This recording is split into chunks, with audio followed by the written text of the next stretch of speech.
clocks. Go around, left side. That's crazy, you'll crash. No, I won't. See, I told ya. What? Huh? Nothing. Now you talk with your computer like it's your friend. Listen, that's enough playing for today. Oh, Mom, just a little more. I'll give you half an hour while I cook dinner, and that'll be enough for today with the computer.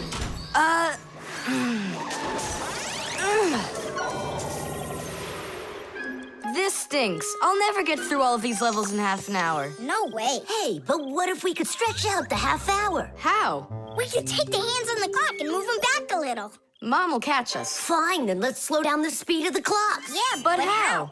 You gotta know things like that. Since olden times, many clocks run with the help of a pendulum. The pendulum controls how fast the hands of the clock turn. If you make it longer, the pendulum will start to swing slower, and the clock's hands will slow down. If you make the pendulum shorter, the clock will tick faster. Most clocks that are made today don't use pendulums. They run with the help of springs or with an electronic chip instead. But even so, there are ways to change the speed of these clocks, too.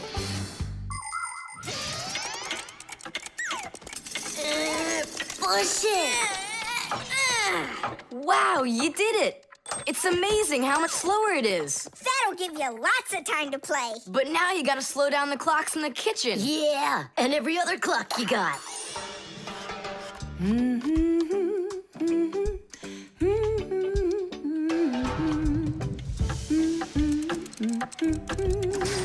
I just have to turn this to make the pendulum longer. Uh-huh. And now the clock will go slower. Tadee! Fire! Now that clock over there. Let's go do it. That's it! We slowed down every clock, and your mom didn't see a thing. That's great. Yeah. Wow, Tom Thomas, you're cool!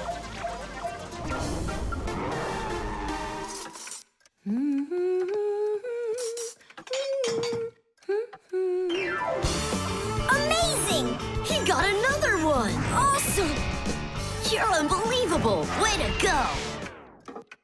Huh. That's strange. Hooray!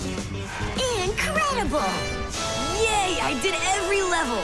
Oh, thanks. You're both just... The time masters of the universe. Yeah, but I'm getting really hungry, and Mom hasn't called me for dinner. Because a half hour hasn't passed on the clock.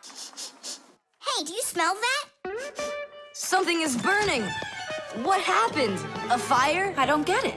I was just waiting for 30 minutes like I always do, but everything burned this time. Maybe the clock stopped? No, take a look. They're working. I'll make you some oatmeal. Oatmeal for dinner? Mom, I need to, I'll be right back. You see what you've done? Time masters of the universe? You gotta go speed those clocks back up. Okay. We'll speed them up. They'll be caught up in no time. Humans have come up with lots of different ways to measure time. For example, if you stand a stick in the ground, you can measure the time of day by watching where its shadow falls. That's a very simple clock called a sundial. Another simple and ancient clock is a water clock. It keeps track of time by measuring how much water has poured out of it.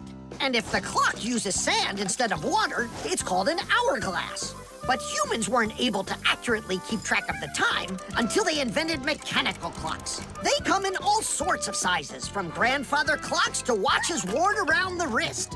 Today, we also have easy-to-read and accurate electronic watches and clocks. But the most accurate clock of them all is the atomic clock. It tells the entire world the exact time.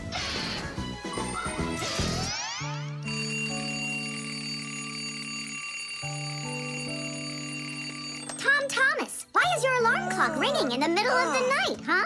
Really? Is it still night out? Look, Tom Thomas. But the clock says that it's morning. Interesting. Yesterday, Fire and I sped up all the clocks, so that's the reason the alarm went off. Sped them up? Are you crazy? Tom Thomas asked us. So what do we have to do now? Don't you know? Get to school, it's time. I'm joking. Go back to sleep. Don't worry, I'll get all the clocks working right again. Can I go and fix them with you? Ha! Fix them? You boys are the ones that always make the problems. The shadow play. Oh, hi there, Tom Thomas. What are you doing here? I dropped a paper clip. Give me some light. Huh.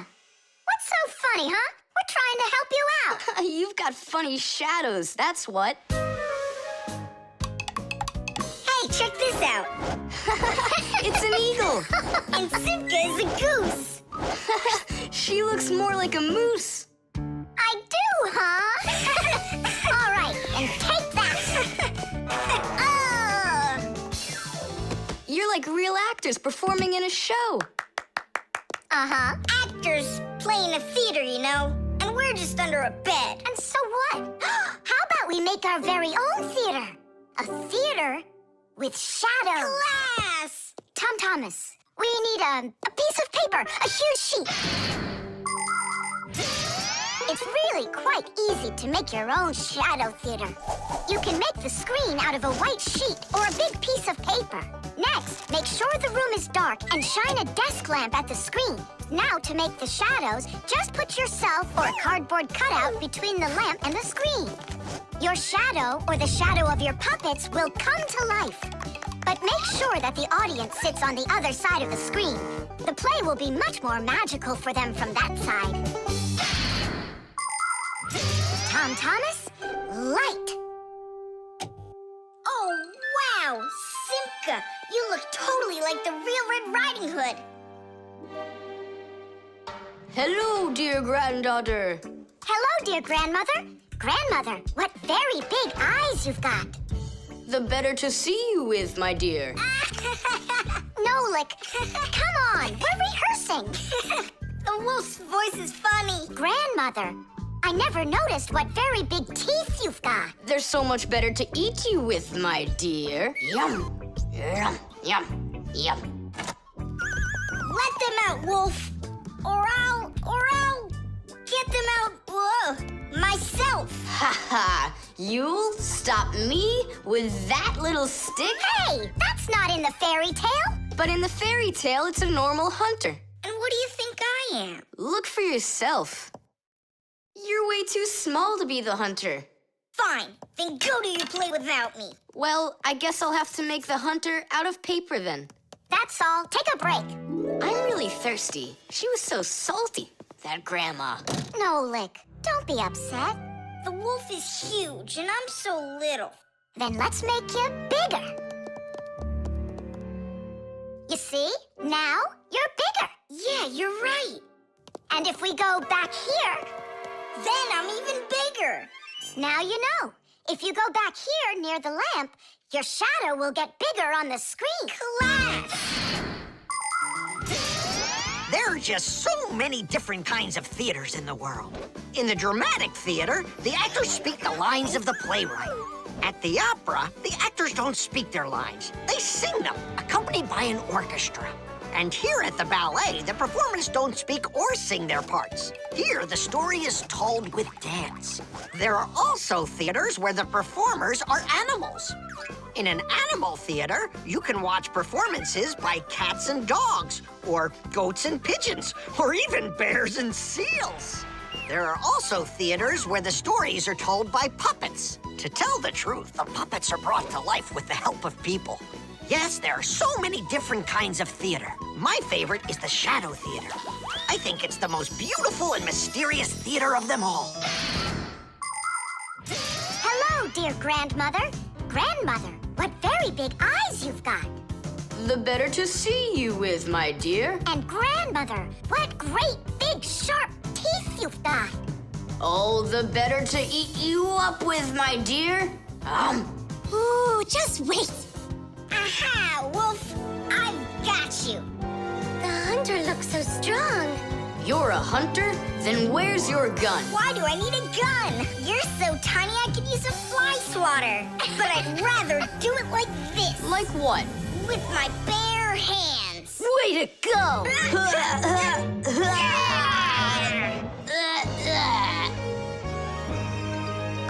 Hooray! Splendid!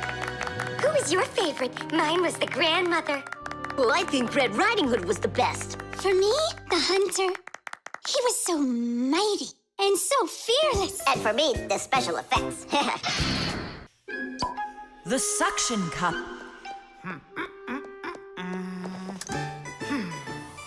Where's Professor Eugenius? Did you see him? Not yet. Strange. He told me he'd be here today to conduct some tests. Rampoos, right here under the glass. There's a note. Dear friends, That means the note's for us.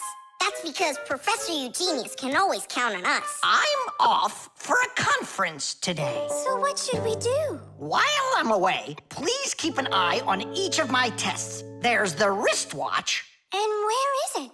It's right there.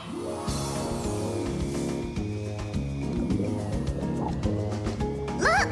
How come the watch is in the water? So the fish can know what time it is? Nolik, don't be silly. This is the test he made for the watch. You see?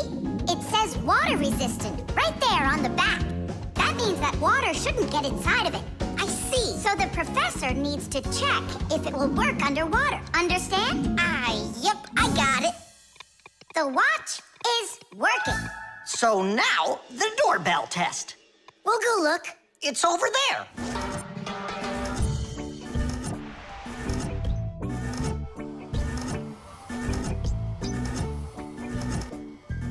What's that thing doing? It tests the button to see how fast it wears out.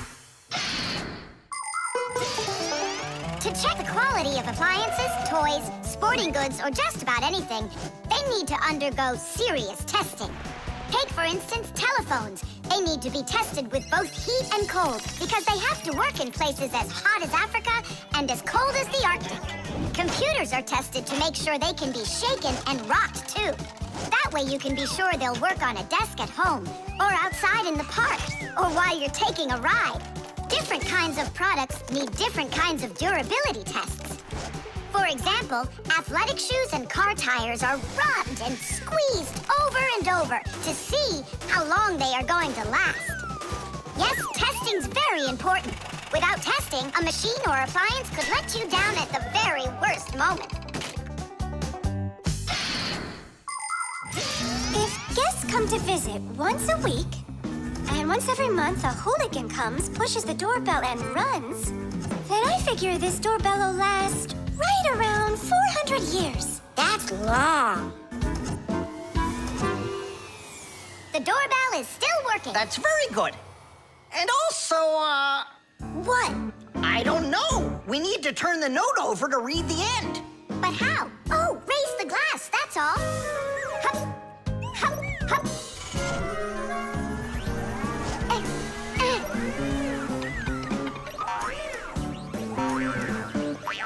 I can't get a hold of it. We should find a suction cup. A suction cup? Suction cups are made out of rubber or other elastic materials. When a suction cup is pressed against a smooth surface, the air inside is squeezed out. The air outside wants to get back in, and so it pushes down on the cup. The rubber edge of the cup won't let the air leak in, so the outside air keeps pressing down, and the cup keeps on sticking. And that's how a suction cup sticks to a surface by using the power of air. Wait a minute. I know where there's a really big suction cup that we could use.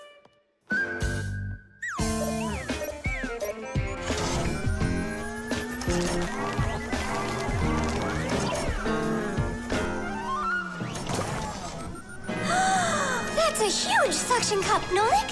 Stiddies, stiddies, stiddies. Well done, Nolik. Only we need to hurry before air gets under this suction cup and it unsticks. My suction cup will never unstick. Well, let's see what it says here. Simka, you'd better hurry. And make sure nothing gets broken here in the laboratory while I'm away.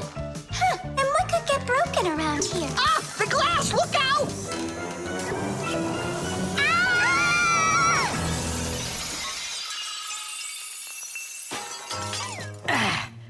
Yeah, so much for that. And who's going to clean up all this broken glass? You don't know? Nolik. He told us to use that suction cup. Simka! She was reading way too slow. Listen, there's no need to fight. I came up with the idea of the suction cup. I should clean this. Come on now, Grandpoos. We'll clean up this mess. Professor, I still think the suction cup was a great idea. Tubes. Today's lesson will be on pipes and tubing. Right here inside of this laboratory, you can see them all over. Look, over there, and there. Some more over there, and there's another one. So, who can tell me some different uses for tubes? Digit. They're used in plumbing to carry the water. Nolik, in school we don't give an answer without being called on. Digit. You can. And for carrying waste. I am talking to Digit now. Gas goes through pipes too. Stop interrupting us. And don't forget about smoke in a smokestack. Nolik, that's just rude behavior. Out right now.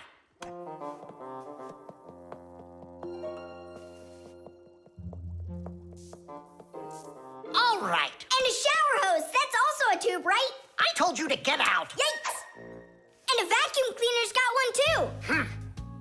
And those spyglasses that pirates use when they're sailing. Hey, what do you say we all go and sneak out of here? Great idea. Let him call out to himself.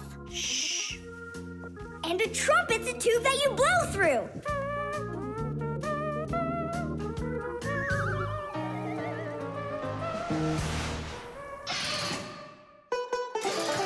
Nolik is my younger brother.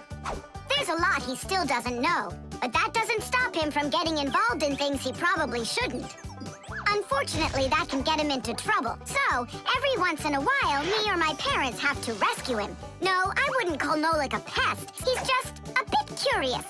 That's why he broke the #1 Fixie rule, hide from humans. Nolik's the one who first became friends with Tom Thomas. Well, I was there too, but Nolik started it. Actually, first it was Grandpoos. Many years ago, he befriended Professor Eugenius. And after that, the professor let us have our school in his laboratory. So it turns out that Nolik is just like his grandfather.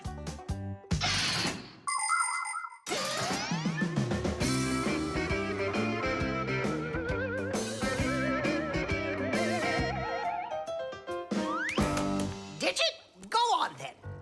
Tubes are, Wow! Just look at all the tubes in here. There's rubber ones and glass ones that are curvy.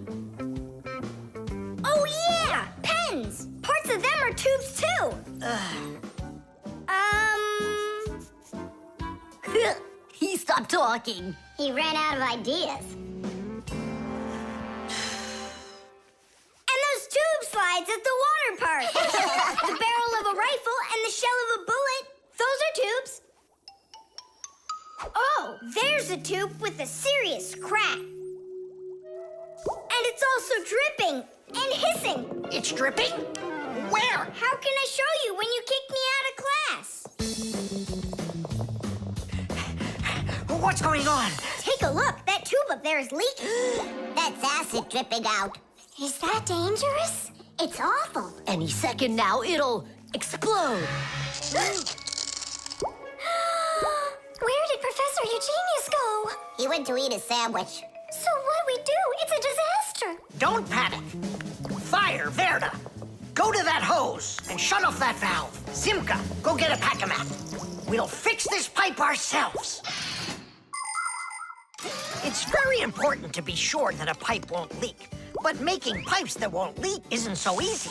Pipes can be made by rolling up a sheet of metal and sealing it up. Unfortunately, the seam can break, and that's why people have figured out how to make pipes without seams. They do it by stretching out hot metal on special machines. And PVC pipes are squeezed out of hot plastic like pasta. When the plastic is cooled down, it hardens into a pipe. We fixed it just in time. Nolik, way to go there. Hey, Simka, where is he? Don't know. He finally left. Here I am. Nolik, I want to thank you for being alert, and I'd like you to join our class. Tadish! Only don't forget, in my class, students cannot answer unless they're called on. Now then, pipes and tubing. Digit, please continue. Well? But Nolik said all of them already. Nolik. Not all. A straw for drinking a shake is a tube, and some noodles are tubes made out of dough. And what's it called? That thing. A hole in a mountain. Wait a second, I'll get it. A volcano. That's not it. They go this way. I mean the kind that go like that. Heh, they're tunnels. You got it. Well done there. Yeah. The kaleidoscope.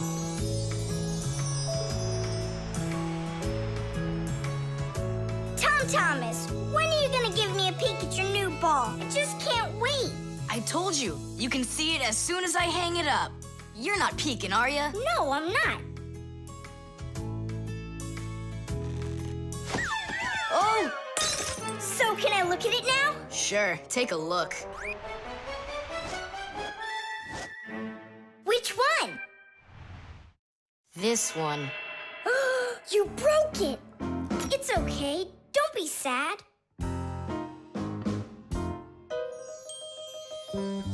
I know what to do.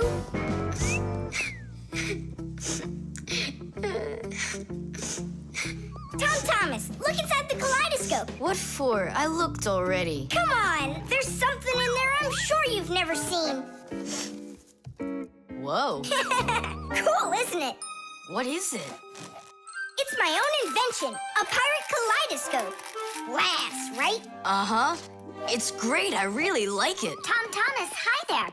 I heard that you got a pretty ball to hang on the tree. Shh. Can I see it? It's right there. Where? There. No. Oh, that's just terrible. Why'd you do that, Simka? Come on now, I just cheered him up. How? Tell me. With the kaleidoscope, remember what Grandpa's taught us? Do you know what makes a kaleidoscope have such beautiful patterns? Ah, it's because pieces of multicolored glass are tumbling around in there. And it's also because it has mirrors inside. Usually there are 3 of them, and they are arranged facing each other. That way, each piece of glass makes many, many reflections that create the kaleidoscope's beautiful symmetrical patterns. By the way, you can put just about anything you want inside a kaleidoscope, and each different thing makes its own special pattern. Yes, there are all kinds of kaleidoscopes. Some with buttons inside, some with flowers, and even some that are filled with insects. Once, a very rich man had a kaleidoscope made with precious stones inside. Yeah, it probably wouldn't have been nearly as beautiful if he had just filled it up with money. Tom Thomas, look inside the kaleidoscope. I already saw it. It's pirates. Nah, it's not about pirates. We changed it. Go on. Look and see. Wow. You like it? A lot. Hey, what did you put in there? A few pieces of the ball that you smashed. It's even better for Christmas, isn't it? Mm-hmm. That didn't work at all. Merry Christmas! We came to take a look at that splendid new Christmas... What's wrong? Oh, don't even ask us that. I've got it.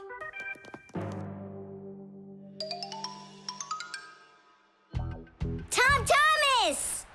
What? Look inside the kaleidoscope! Again? I don't want to. And I'm telling you, you've got to. Fine. Cool, yeah. Merry Christmas! Thanks so much. Now don't you feel good again? Yeah, it's really something. And you're the first human in the world that's ever seen it. How about that? Turn it! It's great, isn't it? Wondrous designs that tickle the eye in the kaleidoscope. Shimmering scenes, gingerbread trees in the kaleidoscope. Magical flowers just blooming with light. Petals that glisten and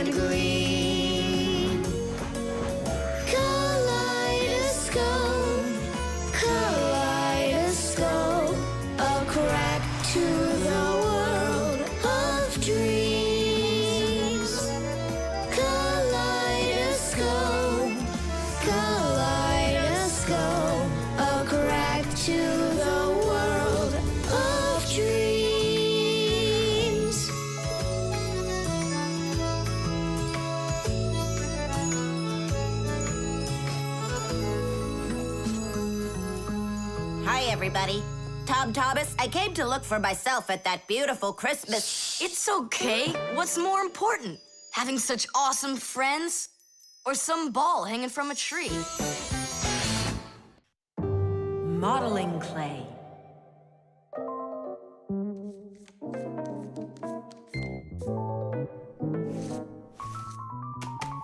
All done. Simka, take a look. I've got my own pack-a-mat. Now look at that. A pack-a-mat made out of modeling clay? But this one's my own, and it looks just like a real one. Okay, you're right. It really does, Nolik.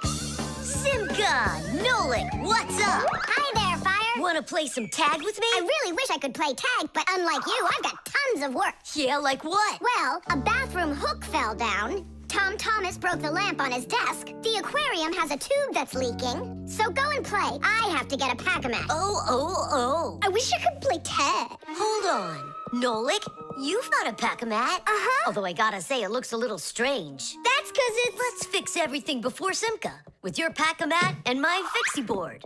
This'll be great.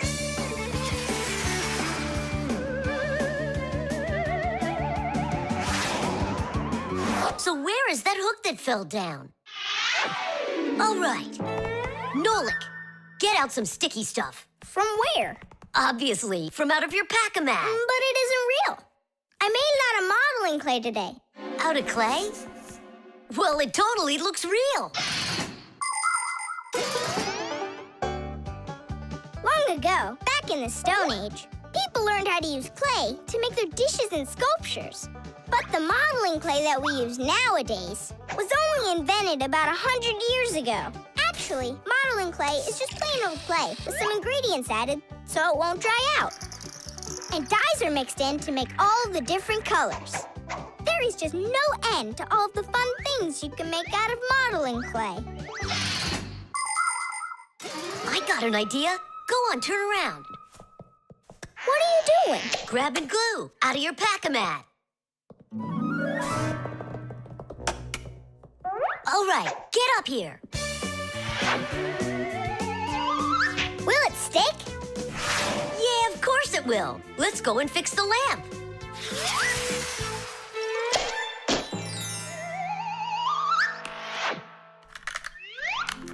We can't fix this without a real pack-a-mat.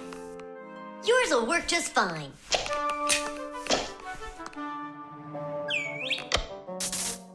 Tadish!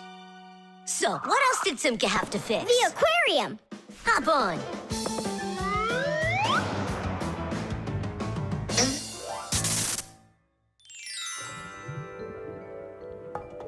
Well, where's that leaky tube? Here, it's leaking at the joint. Yeah, this tube is gonna need a lot of modeling clay. Give me the rest of your pack-a-mat. Sure. And here's a souvenir. They're all done. What's all done? We already fixed everything. And what did you fix it with? Modeling clay. Ha! Modeling clay isn't gonna hold anything. Well, I say it will. Wanna bet? All right.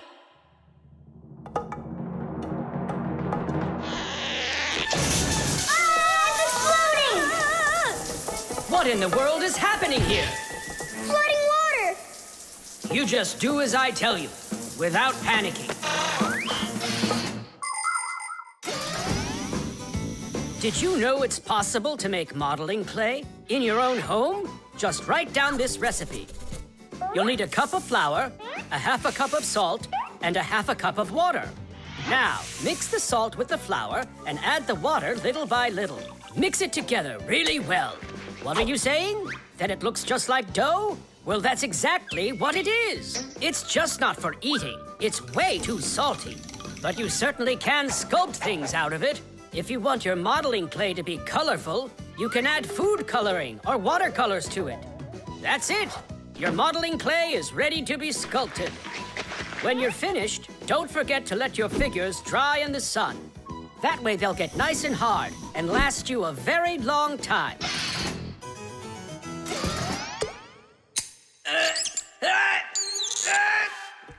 Phew. We almost didn't make it. And did you fix the lamp with that modeling clay? Uh-huh. And the hook, too. That was not a good idea. But it was really quick. Hey, that's true. That's why I want to give a medal to you. You're heroes. For real? Of course you are. And here it is, your medal. But it's made out of modeling clay. Your reward fits your heroic deed. The stain.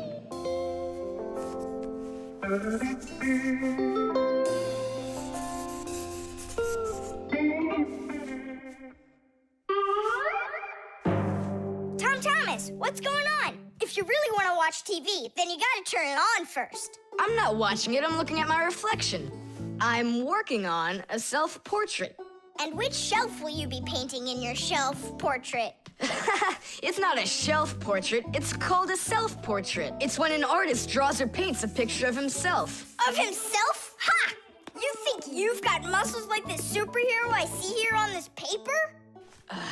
How can I see exactly what my muscles look like? And anyway, let the artist do his work. Tom Thomas, your shirt! There's a spot! Oh no! Wipe it off, quickly! It's even worse. So now what? What we really need is Marcia. Ordinary dirt can be cleaned off with a brush or washed off with water. But there are stains that are not that easy to get rid of. Stains from fruit need to be soaked in hot water first. Blood stains, on the other hand, should never be washed in hot water. You can clean stains from paint or rust as well. Only for those, you'll need to use a special stain remover. But stain removers should only be used with the help of a parent or other adult that knows how to use them safely. Hey, I know a great way to do it. What do you use to get rid of pencil marks? An eraser. Only this shirt isn't paper. And so what? Let's try it. What's the harm? Now I've got 3 colors to get off. New idea. We should paint over it with this correction pen. With whiteout? Yeah! That was a bad idea. Now I got it. You have to use some water.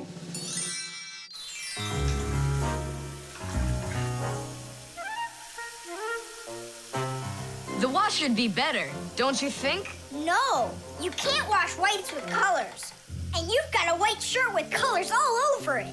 Then how about if we try some more water? How much more can you use?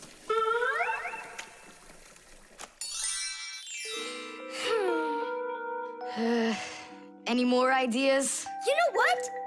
It's possible we did something wrong. Everything you did was wrong. You should have used a spot remover to clean off that stain. A spot remover? No way! Oh, take a look at it, Simka. I think it's marvelous. They painted that white shirt so nicely. Tula is Simka's best friend. She's very tall, almost as tall as Papoose. Yeah, she's the tallest one in her class. And she's strong, too. Tula loves to laugh, and she does it louder than everybody. That's just the way she is. Cheerful and kind. Ready to help anyone who needs it, and making sure her friends are getting along.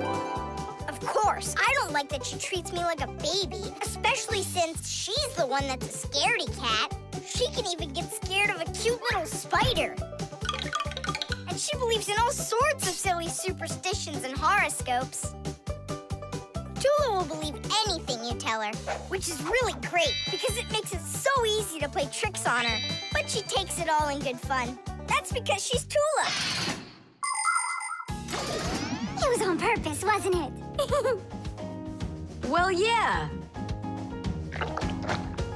Tom Thomas, no! Your mom will punish you for just one of them. And now you're gonna make more stains? Don't worry, Nolik. I forgot that this is an old shirt, and I'm allowed to get it all dirty if I want. And I tried so hard to clean it. Put another spot there. And over here. One in the middle. And a line over there. Splendid. That looks great. And how about down there? Wow, it's like fireworks. Splendid. There's a name for for this style of painting, and properly speaking, it's an abstract painting. They have lots of lines and spots, and everyone sees whatever they want in them. Yeah, look! A golden ball by the river! And there's Tom Thomas with an F on his report card. Tom Thomas, what did you do to your room? And your shirt. You know what they call it? It's, abstract art. There's something good in it. I like it. Abstract art. Isn't it great? Ah, my little artist. The bee. Tom Thomas! Hello. How come you're eating jam straight from out of the jar? Because it tastes so good. Oh, a bee!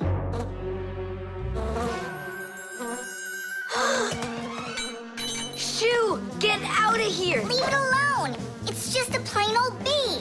Well, I was bitten by one of those plain old bees once. Tom Thomas, don't do it! Go away, you pest. Flies are pests. Bees are very helpful and useful. How can a bee ever help us out? Bees are hard workers. They are constantly collecting nectar from flowers. Flying from flower to flower, bees transport pollen on their bellies. Thanks to this process of pollination, flowers produce fruit and seeds. In other words, bees help plants reproduce. The bees use the nectar they collect to make that delicious sweet honey loved by kids of all ages. And bee honey is not only delicious, it's also nutritious. So I'm still afraid of it. What if it bites me? Bees don't bite, by the way. They sting ya. Ah! Ah!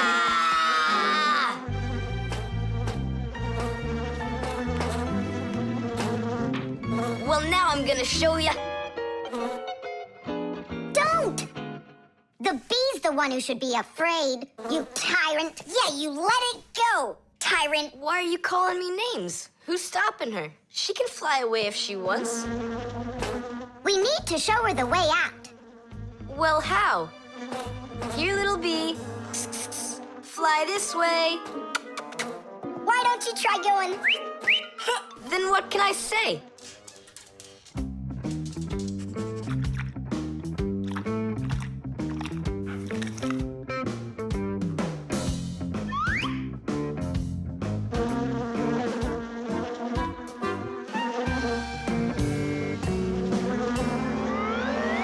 Chusaka, don't move. It'll sting you. It doesn't want to sting. Both of you like to eat sweets. You like eating jam, and so does the bee. Why don't you carry Chusaka to the window? Go on, fly. No, that's not gonna work. You need to go and get more jam. Here, little bee. Yum, yum. Go on and fly. You're free.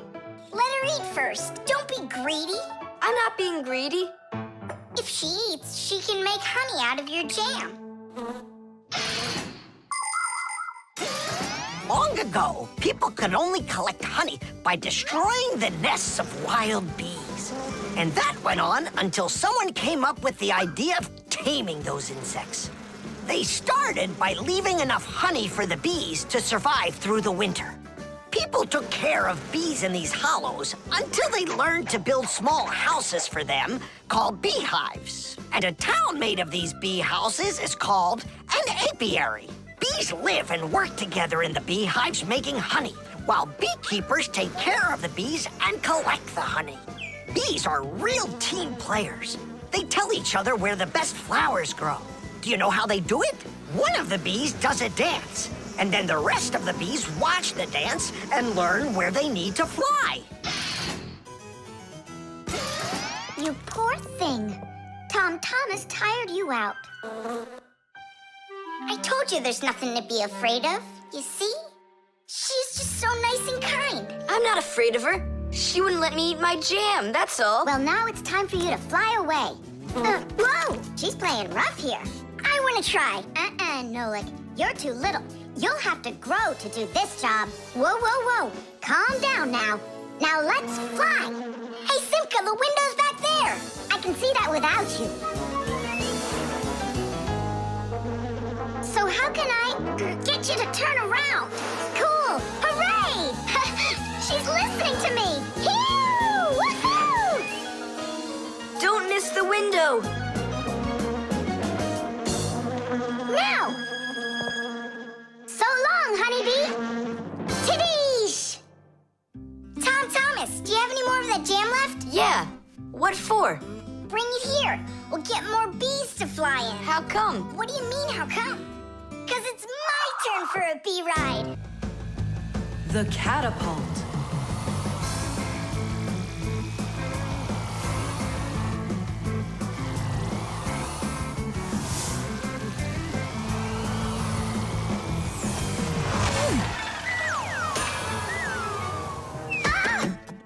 What was that, huh?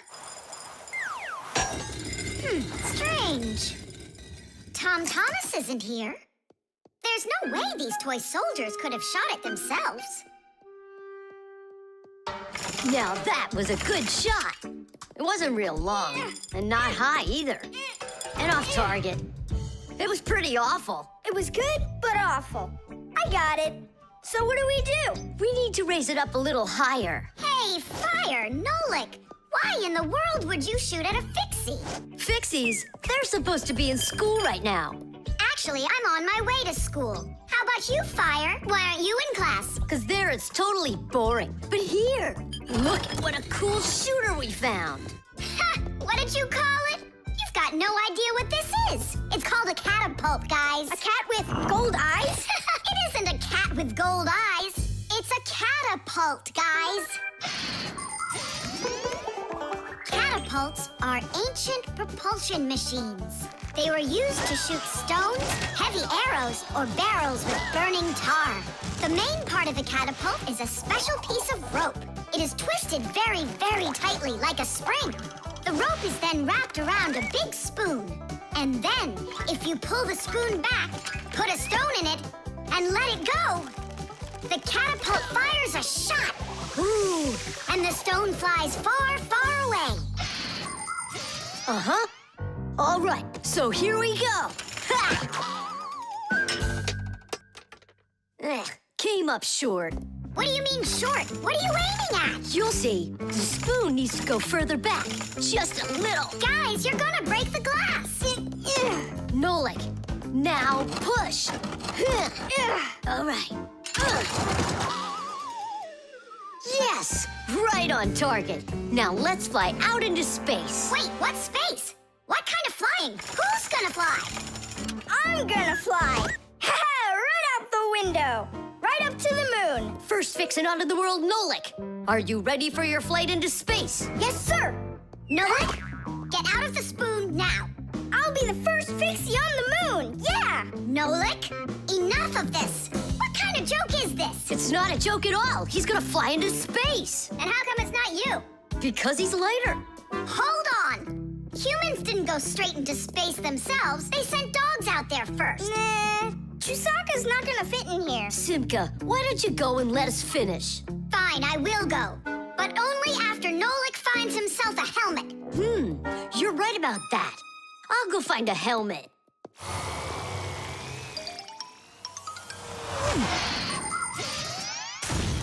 The catapult was invented in ancient times, but people still use them today.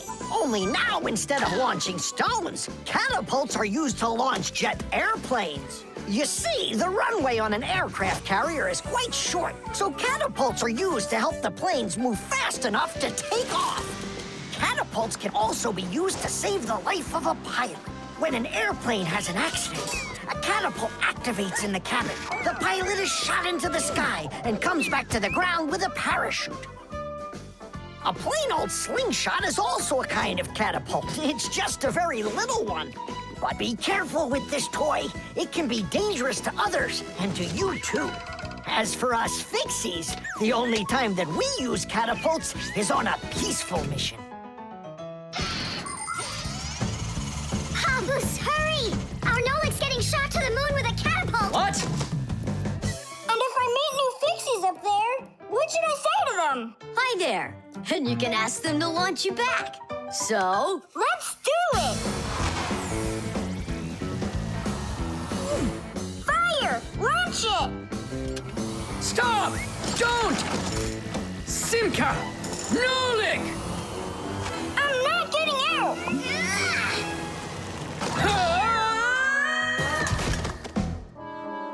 Whew! We're alive. hooray! He flew all the way. Who flew away? To the moon? Nope, just a bit short. It's not our fault. You're just heavier than Nolik, and that's why you came up short. Papoose, maybe we can try one more time. What?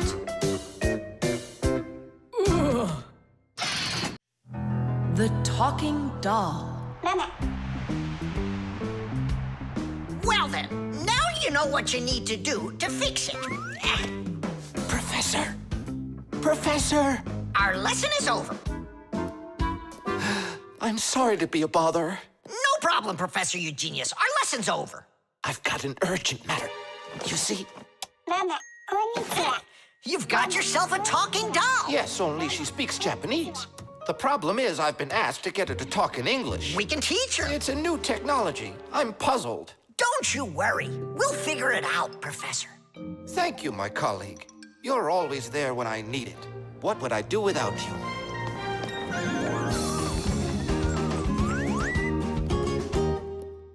Professor, can you tell us how toys talk? Not now, children. We'll learn about the doll tomorrow. Now it's time to go home.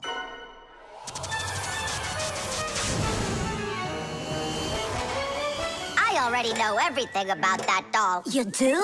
Changing her voice is so easy that anyone can do it. How? Here, come, I'll show you.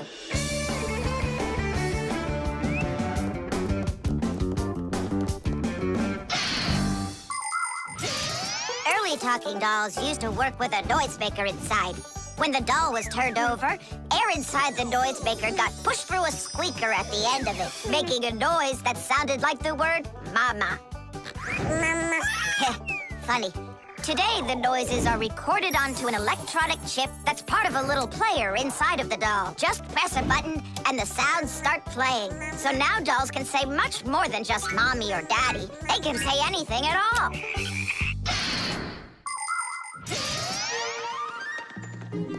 Well, here's the chip. This is where the recording of the doll's voice is. That's awesome. Can you re-record the voice on there? Well, yeah.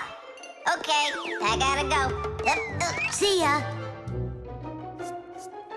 Wait, Nolik, I thought of a really funny joke to pull. What if we sort them and then we do something?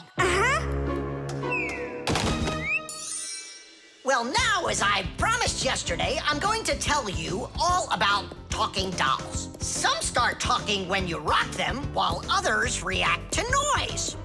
And for this little lady, you need to press a button to get her to talk. Who wants to? Tula. Me? Well, okay, I can do it. Go ahead. And you'll hear her say, "Hi there, Mama." But in Japanese for now.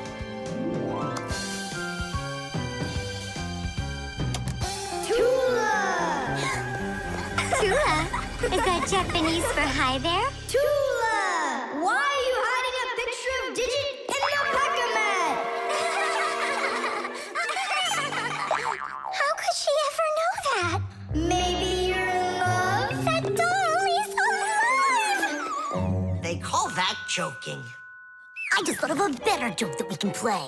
Yeah. What?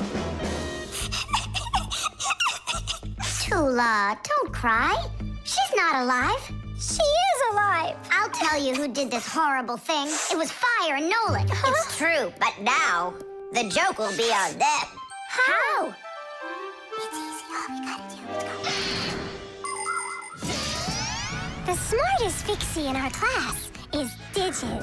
Sometimes I think that he knows everything about everything. Professor Grandpus has a lot of respect for him. Digit's always in thought whenever you see him, and he doesn't like when anyone distracts him. He just has no time for fooling around with the other boys. Digit prefers to solve problems using his brains and not his muscles. That's why he can have a tough time in gym class. But he's so sweet that it makes you want to help him. To tell you the truth, Digit isn't always great fixing things with his own hands. But no one understands technology better than he does. If something breaks, Digit can always figure out exactly what's wrong with it and the very best way to fix it.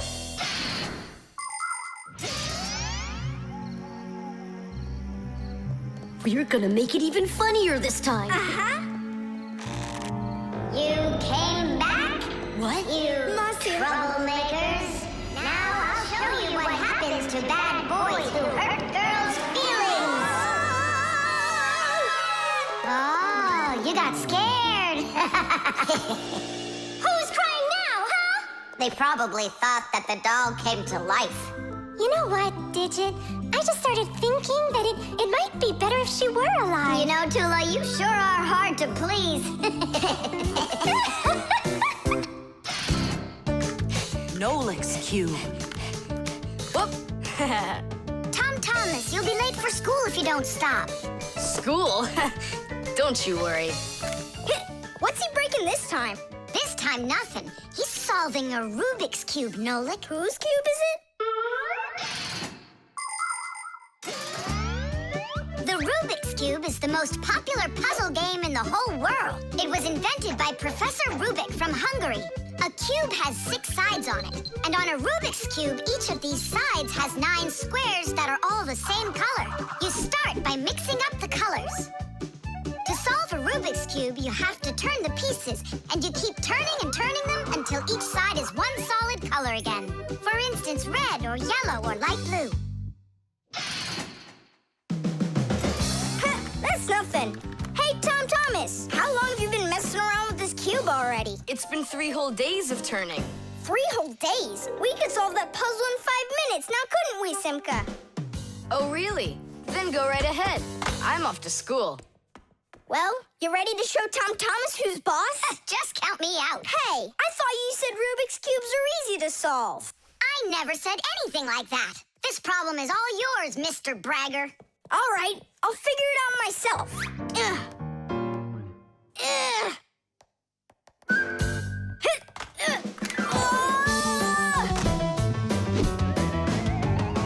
Hey, Nolik, looks like you've got a problem.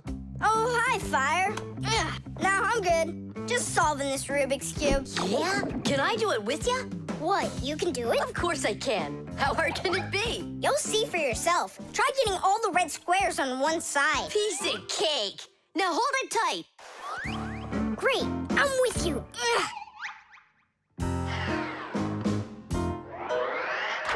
Whoa!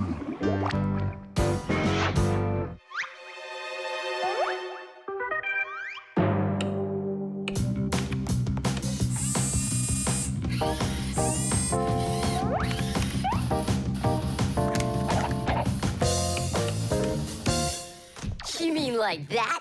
Class. And what about this side? What? This side's gotta be all blue. Okay, let's go fix it.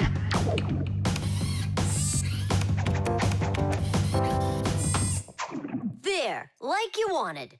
Now what happened to the red side? Huh? Simka was telling me that on each side there has to be one color. Oh, like Simka'd be able to do this? Simka can do it all. Well, if Simka can, then I can too.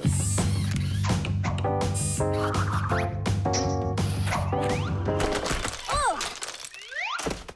Fire! You busted the cube! I didn't bust it. I took it apart. Now let's put it together. And not just any way, but the right way. Puzzles are toys, games, or problems that force you to use your mind in a clever and creative way. Take a labyrinth, for example. In a labyrinth, the challenge is to find the one way to get through a series of tangled corridors. Another fun puzzle is a jigsaw puzzle. Here, you need to put together a picture out of many little pieces. For this, you need to not only pay attention, but be patient. And there are all sorts of puzzles for the computer. One popular computer puzzle is Tetris. In Tetris, different shapes fall down the screen, and you have to think quickly to get them to line up into rows. And solving puzzles isn't only a great activity for people, it's good for Fixies, too. That's right, puzzles are like exercises for our brain. There, all done. Nolik, you better hurry, because Tom Thomas is on his way home. Hi there, Simka. Just take a look at this. We did it. I can't believe it. How? Oh, it was a piece of cake. Simka, Nolik, I'm back. Well, I'm out of here. Ciao. Woohoo! Wow, you really solved it. It was Nolik. Nolik, you are cool. So how?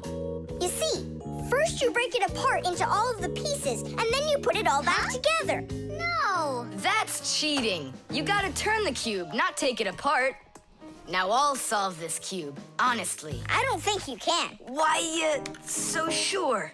I glued it together, How come? so you'll stop straining your brain with it. Now the cube will always be the right way. But if it doesn't turn, it's not a Rubik's Cube. Well, yeah. Now it's a Nolik's cube, right? The camera.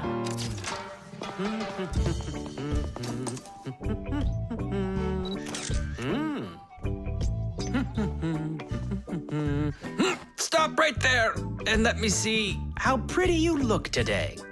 Well, just don't tell that to the elevator. Bye-bye. Check it out, Nolik. Class, huh? You're not gonna get in trouble for doing that? No. My dad gave me permission to take a few pictures with this camera. No, I mean the picture. You're sure that your mom and dad will like that you took it without asking for permission? But look, what a good picture. You know what, Tom Thomas? You're like a regular paparazzi or something. Paparazzi? They're the ones that take one photo and get millions, aren't they? You're right. And don't care about anyone except their photo paparazzis. Did you ever wonder how a photo camera works? Let's say you want to take a picture of nature. The light that's outside goes into the camera's lens. That's the glass eye on the front of the camera. The lens takes the light from the scene outside the camera and turns it into a tiny picture that's inside the camera. Then the picture is recorded onto a special electronic sensor called a matrix that's sensitive to light. Click, and there's your photo. What a great idea. Now I know. I'm going to be a paparazzi. Hey, what about your promise? What promise? To never take a picture of us. We're a secret. Stop. Hey, relax. I'll delete them all later. Tom Thomas, stop this right now. I won't until I get a photo of you. Nolik, let's run. You can't run from me.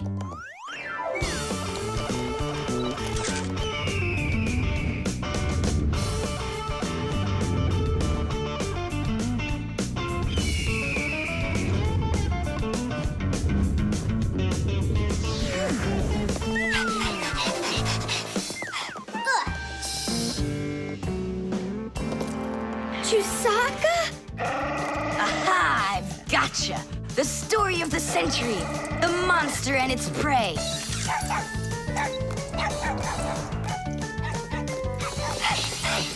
Tom Thomas! Help! No, he won't help, because he's a paparazzi.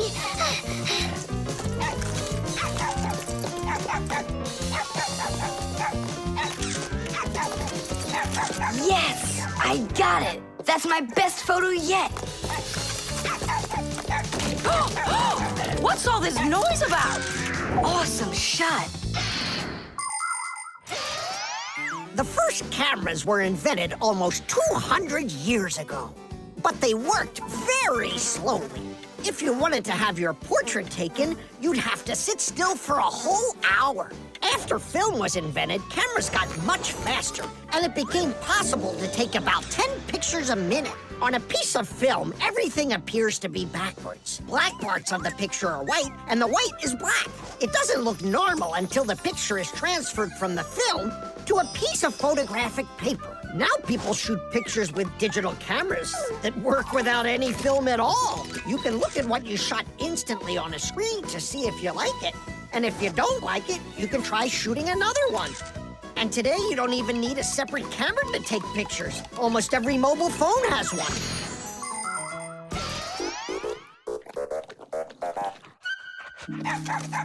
Simka and Nolik, are you in there? Hey, come out. I'll stop shooting photos of you. Aren't we friends? I'm sorry, guys. Well, your friends were almost eaten alive by a dog. Please forgive me. Want to look at the photos I took? Sure, go on, show us what you got. We're not in that shot. We're not there either. Ha! Well done there, paparazzi. Hang on a sec. I still got another one, and you're in it. I know for sure. Look! I'm zooming in. It's impossible. I don't believe it. It's possible. But when did you have time to turn into screws? The same time you were pushing the button. When we're scared, we can change faster than the blink of an eye. You lost. Paparazzi. And what are you gonna do with your millions, Mr. Paparazzi? Would you please stop calling me that? You got it, after every one of those photos is thrown away. All right, I'll delete them. And do I have to delete this one too? No, keep it. It's a great shot. I never even saw you take it.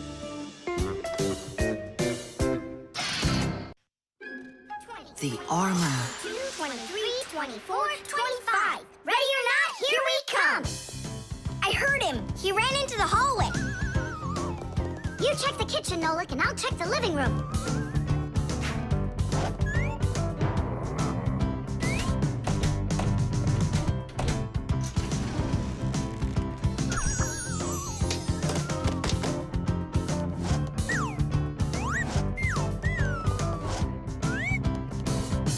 Well, I just don't get it. Where could he be hiding? The office. We forgot to check in there.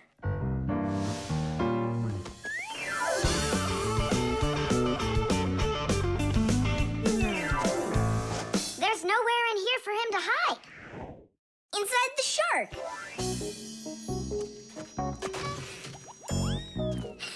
Nolik, Tom Thomas couldn't even fit half of himself inside of that shark. Yeah? Then in that huge vase. Uh-huh. He's all scrunched up in there and laughing at us. Oh! Simka! There! Did you hear that? He is in there! There's no one. But I know that I heard a hee-hee. You imagined it. Let's go take a look in the bathroom. I imagined it. It's so stuffy inside this armor.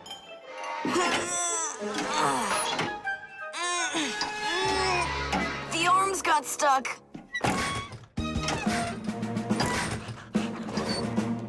Where else could he be? Who is that? Ah! Simka the knife! He came to life! Well, how much longer are you gonna look for me? Armor is very hard clothing worn by warriors to protect them against swords and arrows. People started making armor in ancient times, but the full body armor that knights wore didn't start until the Middle Ages. The armor worn by knights on horses was heavy. It could weigh 100 pounds, and if a knight got knocked off of his horse, he'd need help to get back up again. By the way, the knights' horses, they wore their own heavy set of armor for protection. Hey, did you turn into statues? Tom Thomas? Is that you in there? Who else? Lift up this visor, I can barely breathe. And how come we should do it? 'Cause I can't. Don't you see? My arms got stuck. We see. You look funny. Funny to you, but now I'm stuck and I can't get out of here. Come on, help me out, please. Great! Chusaka's just what we need right now. Chusaka, what's wrong with you? It's me. Hey, stop it.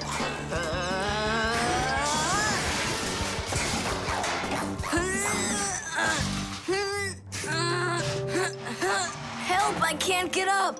Come on, let's undo the latches, Nolik, quickly.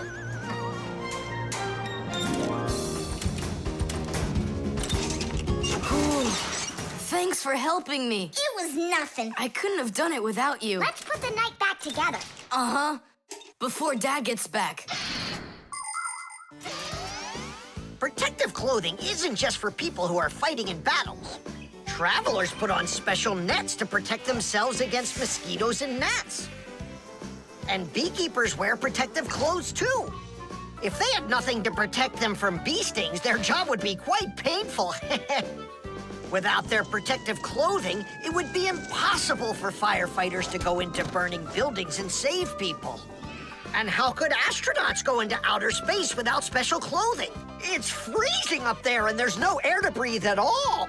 And that's why they wear a special costume called a spacesuit when they travel. The spacesuit not only protects astronauts from the cold, but supplies them with air so they can breathe. By the way, the Fixies also wear protective clothing so they can stay safe while they work. Well, there. Did we get it right? It looks like we got it right. Only, where's the helmet? Nolik went to get it. Tom Thomas, helmet delivery! Thanks there, Chusaka. Whoa there, Warhorse. Calm yourself down. There we go. It's all back in place again. Too bad that your knight looks like a ballerina twirling around. You see, his arm. I can't move it. It's stuck. Here's what we'll do. Give him something to hold.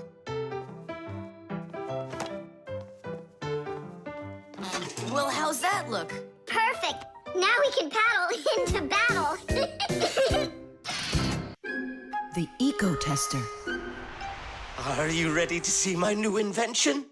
I just can't wait to show you what it does. Whoa, what is it? An eco-tester. And what is it for? This device lets you check vegetables or fruit, so you'll know if they're safe to eat. To grow apples, tomatoes, or melons faster and bigger, people add chemical fertilizers to the soil. But there's a problem if too much of these chemical fertilizers is used. When there's too much of them, the harmful chemicals get inside the fruits and vegetables, and that makes them very dangerous to eat. An eco-tester is a special device that quickly shows how much of these harmful chemicals have gotten inside of the food. And if the reading is too high, that means you shouldn't eat it. As you can see, the eco-tester shows that this apple is good. Well, let's see. Look, this one is safe too. Ugh, it's not interesting this way. These apples are all safe. Now let me take this delicious apple and, make it bad. We will inject this apple with a harmful amount of nitrates. How come? What do you mean, how come? So we can see how the eco-tester works.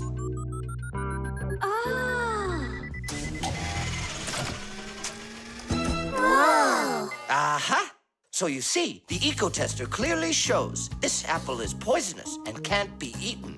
Is it only for apples or for any kind of fruit? Any fruit or vegetable. I can get a watermelon to show you. Could it really be true that watermelons can have nitrates too? Of course they can have nitrates. Humans often act without any concern for nature. The waste from factories, airplanes, cars, and cities causes tremendous damage to nature. Species of plants and animals disappear. Air, water, and soil become polluted. And many other kinds of ecological problems appear. And humans shouldn't think that ecological problems are just nature's problems. Because when humans harm nature, they are also harming themselves. People breathe in the dirty air, drink polluted water, and eat food grown in soil contaminated with chemicals. If humans don't want to drink milk filled with poisons, and they want to eat ecologically clean fruits and veggies, then they must learn to treat nature as their friend.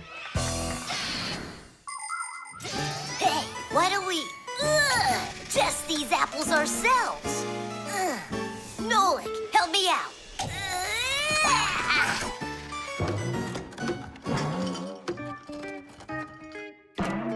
Oh, it rolled away. I don't care. That apple's poisoned with nitrates. Oh, apples.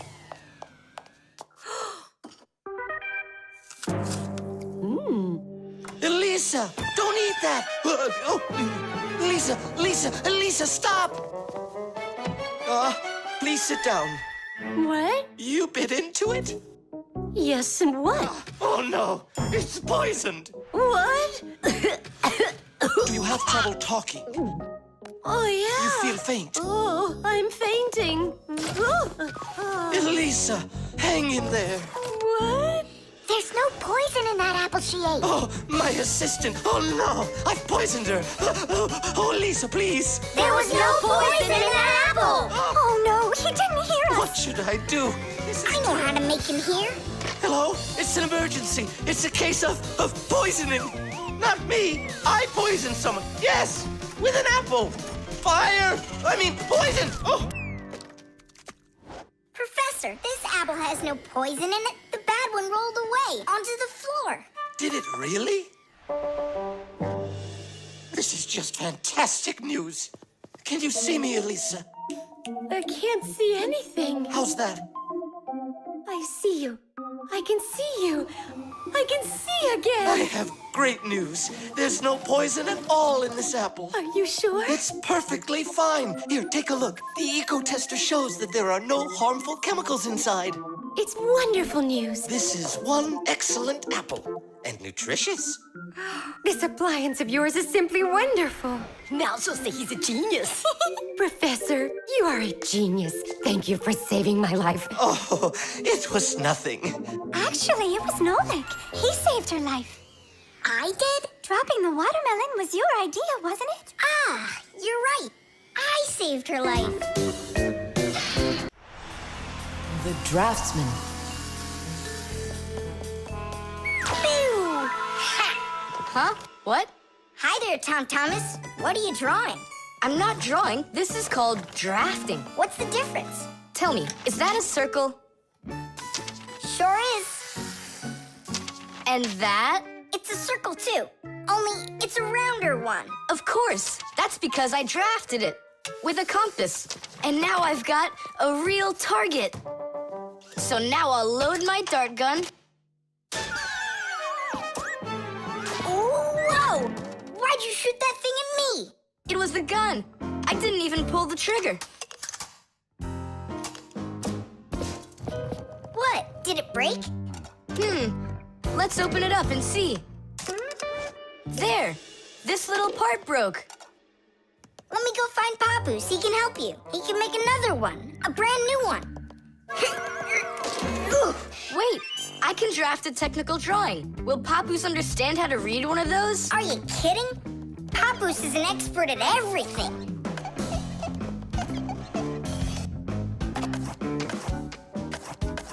Done. Wow, Tom Thomas, you're a real technical drawer. A draftsman, Nolik. That's what they call it. Try drawing a perfect circle by hand. Can't do it, huh? Well, with the help of a drafting compass, your circle will turn out great. Just put the needle point in the center and turn the compass, and it's done. A compass is only one of the many different tools for drafting. For example, if you need to draw a straight line, use a ruler. And if you need to draft a frame for your picture, you can use a triangle. First draft one side, and then the other. And then to finish your frame, just turn the triangle upside down and draft the two remaining sides. You'll get a perfectly squared frame. There are also drafting instruments for making curved lines. They are called irregular curves, or French curves. But actually, now people use computers more and more for drafting technical drawings. Papoose! Huh? What happened? We really need your help. One of the parts broke in Tom Thomas's dart gun. Could you make it? What kind of part exactly? Look, here's a technical drawing. So, you even got a technical drawing. Very good then. Let's take a look at it.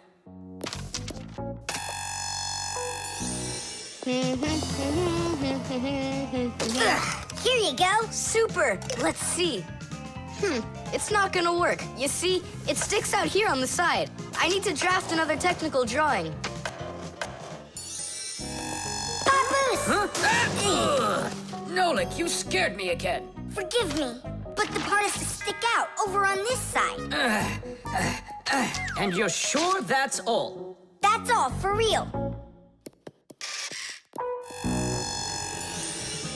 Tom Thomas, it's done.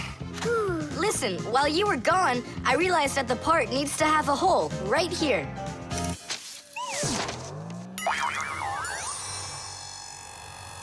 Papoose? Again? Sorry about this, but there's a hole in this thing, too.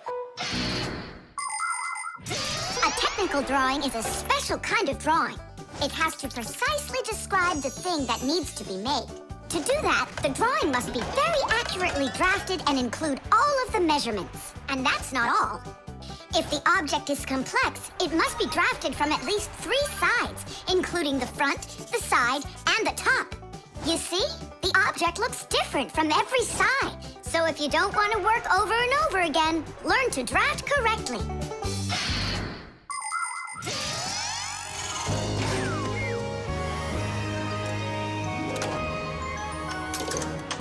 Kaboom! It works! Bullseye! And all thanks to our technical drawings. Yeah, after 3 tries, right? Some draftsman you are. Now I can draft all sorts of technical drawings. Even one of you if you'd like. No, don't bother. Hey, Great. that tickles. Now do me a favor and turn. Hey, what are you doing there? Just stop. What's going on? Now I think I got it. It's done! And what's that circle for, huh? That's the top view. You know what, Simka? That's what you really look like from up here. Nolik, take this over to Papoose. He can use it to make another Simka. No thanks, Tom Thomas. For me, 1 Simka's enough. The level. Tom Thomas, I'm really sorry. The movie this weekend, I have to cancel. You do? I need to go to Africa for work. I leave tomorrow. Oh, cool. You think I could go with you? To Africa? Can you even find it on the map? Africa. Here we go. No, you're still too little. When you grow as tall as the top of Africa, then I'll take you with me.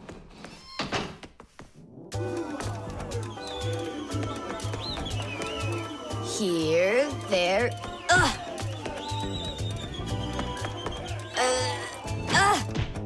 Thomas, what you doing down there? I want to know if I'm as tall as the top of Africa or not. Well, do you know your height? Okay, then let's measure you and mark how tall you are.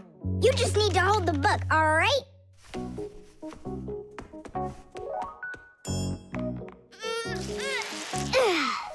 Simka, how do we measure what's higher? The top of Africa or this line over here?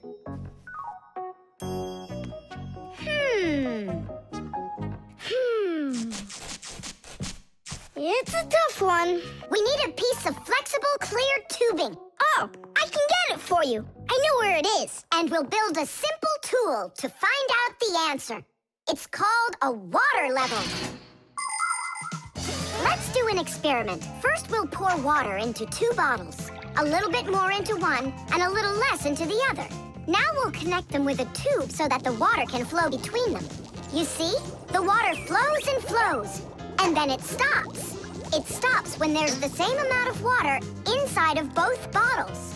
And if we do this with a simple tube, it becomes a useful tool called a water level, in which the water on both sides is always the same height.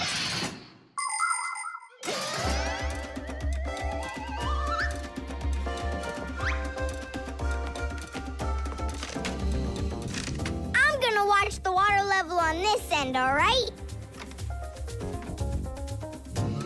Be careful how you lift it or the water can get out. Nolik, What's going on? The water inside the tube is even with the line. There you go, Tom Thomas. Where the water is right now is how tall you are. And?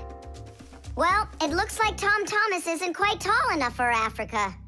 What if we hold the tube a little higher? You can try if you want, but the water's gonna stay where it is.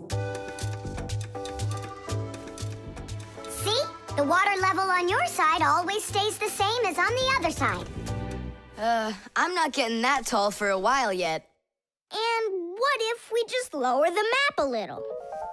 That wouldn't be honest. But it would be clever. There are a lot of great proverbs, but my favorite one is measure twice, cut once. And to measure things right, you need measuring tools. The simplest one is a ruler. With its help, we can find out the length of an object. A watch can tell us how much time has passed. A speedometer shows us how fast we are moving, like in a car or on a bike. An electric meter keeps track of how much electricity we are using. A decibel meter can tell us who is screaming or stomping louder. And a beam compass is used to accurately measure the size of a coin or a hole. We couldn't get by without wonderful tools like these. If we didn't measure the things we are building carefully, everything around us would just come loose and fall apart. Uh-oh. Dad! Dad! Look, Dad.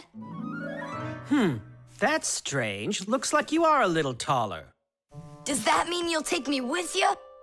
Yeah. Are you ready? Yay! But everyone who goes to Africa has to get vaccinated. You're okay with that, aren't you? I need vaccinations to go. Are you sure? Yeah, there's one against malaria, tsetse fly, crocodile bites. Altogether, there are 10 shots. 10 shots? Yeah, 10. Oh. Dad, you know, I was joking. After you left the room, I moved the map down. Okay, I see. And I was joking about all those shots you need. What? You mean you don't need to get shots? You gotta, just not 10. So how many? 9 of them. There's no vaccination anywhere to stop a crocodile from biting you. The elevator.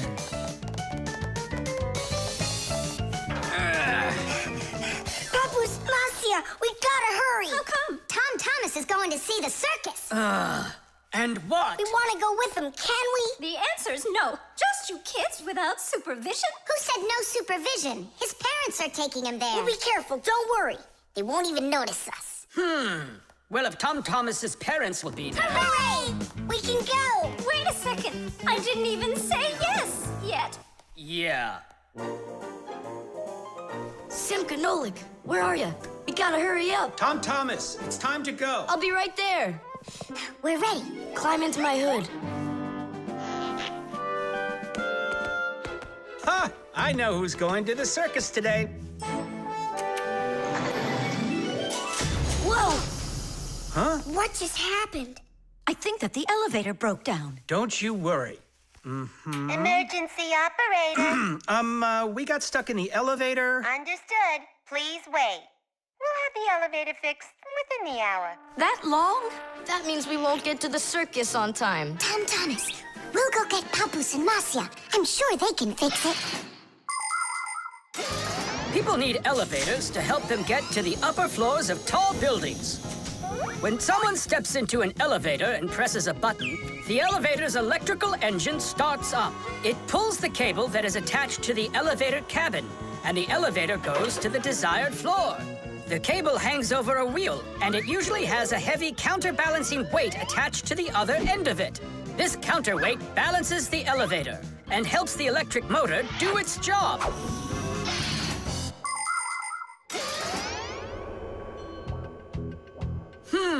I wonder what the reason is. I think I see something over there that got stuck. Looks like you found the reason. We gotta go and fix it now, or we'll never get to the circus on time. You know, we can just have it right here. Ladies and gentlemen, presenting the Fixie Spectacular. And now your attention, please, on the high wire.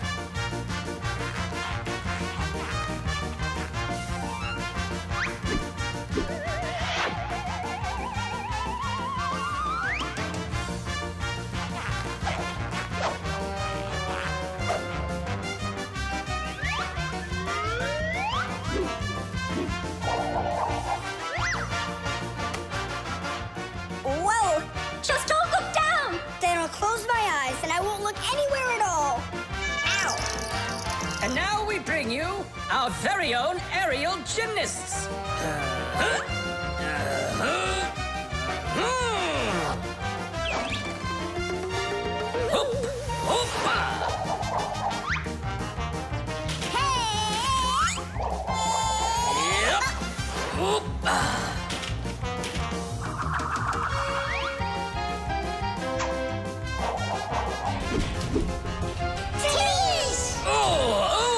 Tadish!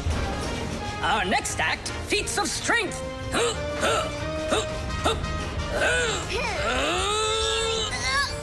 won't come out! I know how to fix it. With a death-defying circus act. Point your eyes up! Marcia, where are you going? Up to the electric motor! Do you know the right way to behave yourself inside of an elevator? First of all, small children should never get into an elevator by themselves. They should only go in with their parents or other adults they know well. When getting onto an elevator, the adult should always enter first and then the child. When it's time to get out, it's the other way around. First the child leaves and then the adult. If you are taking a dog onto an elevator, make sure its tail and leash are completely inside so they don't get stuck in the door. And there's one more thing. If the elevator suddenly stops for some unknown reason, don't try to break out of it yourself. Press the button that calls the emergency operator and wait for help from the elevator repairmen. Or the Fixies. I reached the motor! Turn it on! Oh, they fixed it. That was quick. Now we'll make it on time. There was no need to worry. Stop! It's way too high. Tom Thomas went to the circus without us. There's no need to get that upset, Nolik. Our circus is as good as theirs. Right, Papoose? Of course it is. Thank you. Thank you, to who? What do you mean who? The elevator repairman. The doorbell. Nolik! Nolik, what are you doing here? Just whistling a tune. Are you gonna whistle that tune the whole time Tom Thomas is away? He just left with his parents for a week, and we've got guests coming, remember? What guests? I invited everybody. The class? Yes, class.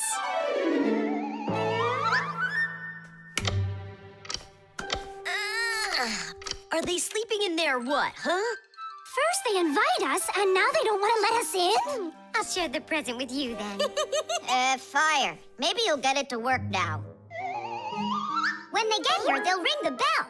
How come? Why don't they just do what they always do and climb through the keyhole? No way. It's not that simple, Nolik. Today, they're our guests. Ah. The guests ring the bell, and the hosts let them in the house. It doesn't ring. You think the doorbell's broken? I say we go fix it. Before we fix anything, we need to know what went wrong with it. First we'll fix it, and then we'll know what it was. Back in the olden days, people would hang a bell over their doors with a string, and guests would tug on it to make it ring. Today, doorbells are electric, and they make all sorts of different sounds. Some buzz, some ring, and some even chirp like birds. The sound comes from a box inside the house called a chime. To make the chime ring, you push a button that's located outside. The button works just like a light switch, but instead of turning on light, it turns on sound. Verda, will you join me? Whoop! I gotta think about this. Yeah. Simka! You think your guests are gonna come at all? Simka! Tula? Hey! The doorbell doesn't work. It must be broken. That's odd. We heard it ring this morning. Nolik, let's go. First, we'll examine the contacts. Yep, good and tight. Okay, let's check the speaker.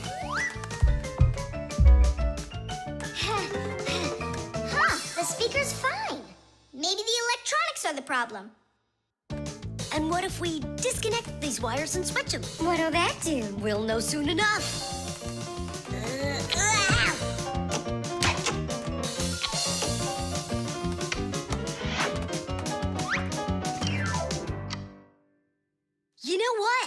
Why don't we connect the wires straight together? Isn't that dangerous? We'll find out. Don't worry, nothing happened yet. Fire. He's the engine of our class. He's the fastest, the nimblest, and the bravest. Fire never sits still for a second, and he's always looking for adventure. New ideas just burn in his head. And that's why his name is Fire.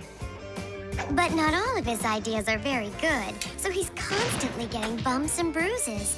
He just can't help getting carried away. If he's burning with an idea, he can even forget about his classes at school. Grampus punishes him for that. But it doesn't seem to bother Fire, because some new plan will pop into his head the very next second. To be honest, Fire's my favorite out of all the boys in our class. It's sure never boring when he's around. Hey, you down there. I figured out why it's not working. So what's the reason? There's no electricity in the whole house, so that's why the bell isn't working. And what? We can't visit like real guests do until the electricity comes back? And when will it work again? Don't know. It could possibly take hours, guys. Oh, it's working again! Ah!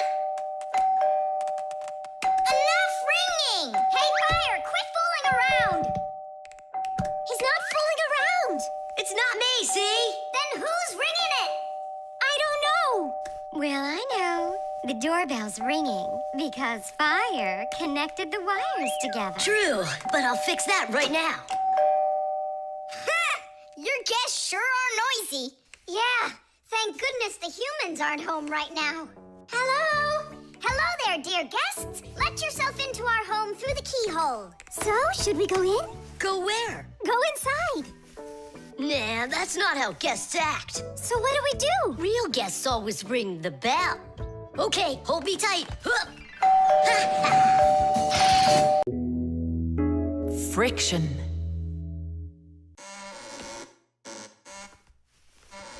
Oh, Thomas, that door of yours squeaks terribly. Yeah, and it's not easy to open either. Well, that's because the hinges are rubbing. That's why your door is not working right. How can I fix it? Just reduce the amount of friction. How? With some oil on the hinges. I can do it for you because I've got a pack-a-mat. All right. Simka, can I help you? Sure you can. Wear the pack-a-mat, all right? Friction is the force that tries to stop something from sliding or rubbing smoothly against something else. Rubbing can make things wear out quickly if there's a lot of friction. If you want less friction, you need to put something on the parts that rub against each other, like oil. There are special kinds of grease used to keep clocks and wheels turning smoothly. And for skis, a special kind of wax can be used to make them go even faster. That's it. Now the top hinge. It's all done. Go ahead and check how it's working. It's not squeaking. I told ya. You guys are the best. I gotta go. Go where? I'm gonna go sledding. Maybe you'll take me with you? Sorry, Nolik. You don't have a sled to ride on. I'll see you later. Simka, should I grease the saucer? What for? It'll slide down the hill just the way it is. Ah, okay then. Wait here for me, Nolik. I'll be back real soon with a surprise for you. Yeah, oil slippery. I know what I'll do.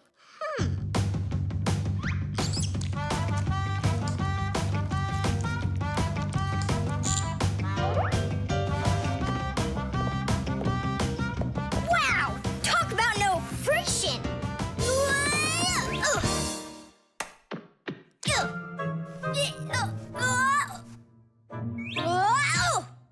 Hey, anyone? Help! Help! Simka! Nolik, are you all right? Just stay where you are. I'll be right there.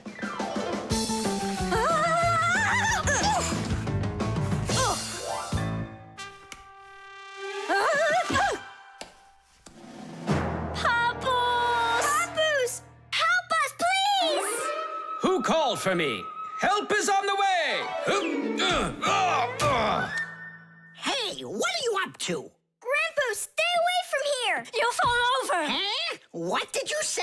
Stay where you are!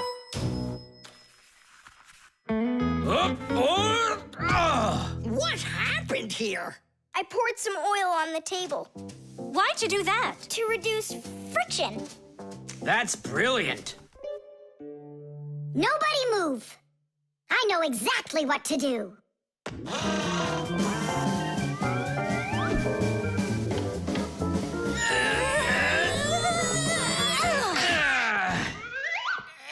And what was the problem you had with the friction?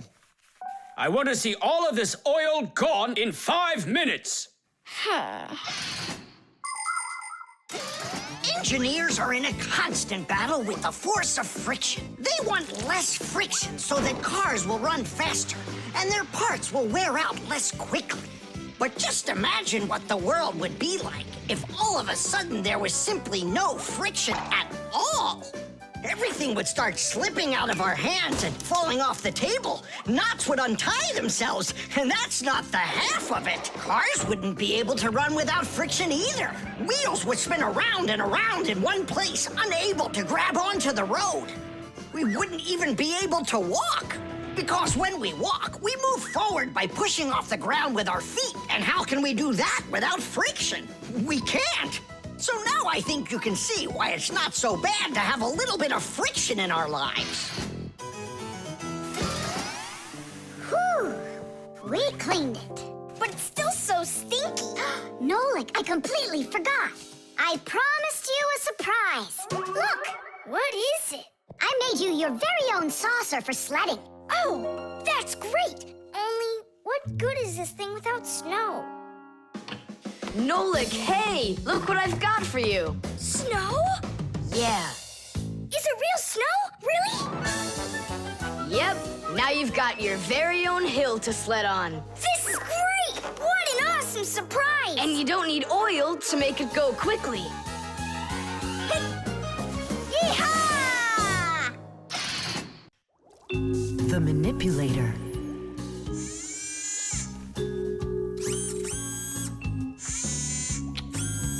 Well, what do you say, Professor? It couldn't be any more accurate. Our manipulator works just perfectly. Good! So that means that we're free to go. Great. See you later. All right, finally. Now it's our turn to experiment with that manipulator. And do you know how to operate this manipulator? Why do you think we were spying? A manipulator is a kind of mechanical arm that people use for difficult or dangerous work. To control a manipulator, humans use a remote control or a joystick. The operator gives the command, and the mechanical arm grabs and moves the load. Some robotic manipulators don't even need to be steered by an operator.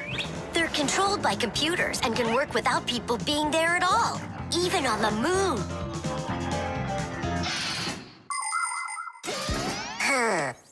What is this button for? Uh-huh.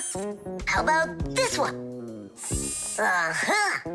Would you like to take a ride? Right now? You're scared. Scared? Not one bit. Then off we go.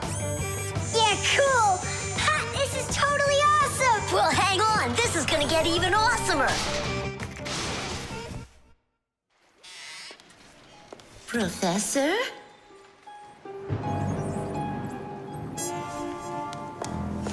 Strange. What made this ladder just fall over? Ah! Am I crazy? Or is someone here?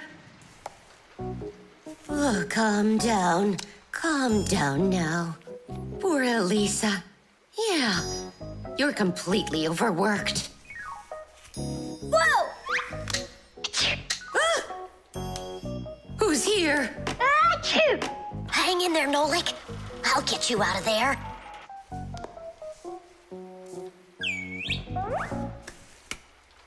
My compact's gone. Oh dear, what's going on? Ah! Stop this nonsense right now, or I'll call the police on you. I don't believe in ghosts. I don't believe in ghosts. I don't believe in... Ah! Where are you pulling me? I'm going to faint. I'm warning you. That's all. Goodbye. Ah.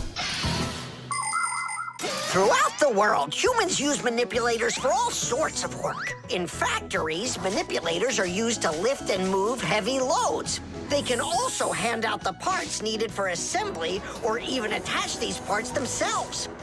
In hospitals, more precise manipulators are used by doctors to help perform operations. Manipulators are also used in places where the work is simply too dangerous for people. For instance, where there are deadly chemicals, or places where humans can't get to easily, like somewhere underground where there isn't enough space to move, or deep under the water. Or in outer space where there's absolutely no air to breathe. So you see, mechanical arms are helpful in all sorts of places where humans are unable to reach things with their own arms. Hang on, Nolik. How can I get that thing open? Ugh, I got it!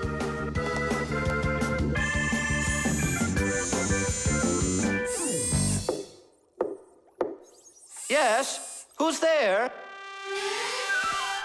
Ah! What's going on? Achoo! Nolik? What are you doing in there? Achoo! We just took a little test flight. Is this yours?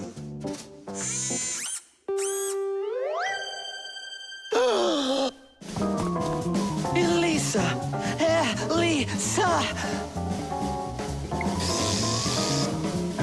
Professor, you genius. I was attacked by a crazy arm. The manipulator. It's your imagination. Look, it's come back. Stop, I'm telling you. Professor, you genius. It heard what you just said. Calm down, it's okay. It was a little malfunction, but I took care of it. You are just astounding. And don't think that I'm through with you. With me? With you? No, with the manipulator. Let's go, Elisa. Yeah, let's go, Professor. Great job, Fire. And why fire?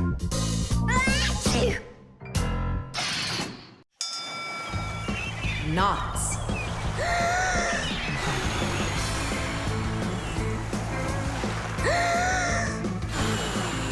Nolik, there are pirates off the starboard side. Battery, fire!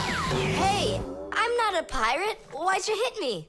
That's it. I'm tired of playing the wind. Where are my pirates? This looks great. Can I board your ship? And what are your skills? Tons, like protecting the ship and yelling hooray when we win. And how about good sea knots? Can you tie them? Of course I can tie them. Then tie up our treasure. And make sure it's good and tight. Pirates, prepare to attack! I got it. Whoa! That's done. Good enough. Hooray! It's good and tight. Now can you survive a storm? Without a doubt.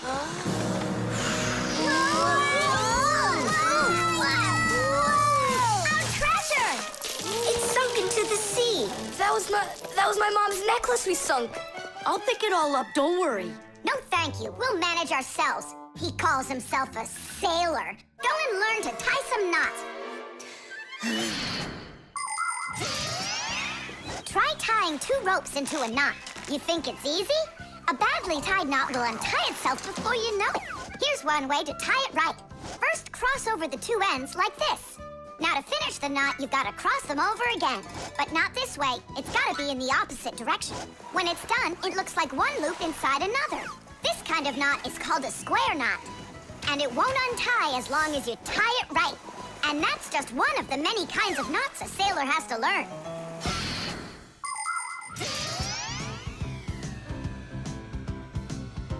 Oh! Okay. I knew I could tie it. Now, what else is there to practice on around here? I found some more of our treasure. Here's another one. That's 19, but we're supposed to have 20. I know it because I counted our treasure. So what happened to the last one? Well done there. So what else could I tie? Perfect. I even remember what it looks like. It's a different color. It's a bright red one. Oh, Mom's gonna notice right away that the red one's gone. I gotta go find it. Yeah, I think it's on the floor. Who tied my laces together? I was just practicing, sorry. And what else did you tie up to practice your knots? Not sure you want to know. You're funny. Let's go untie them.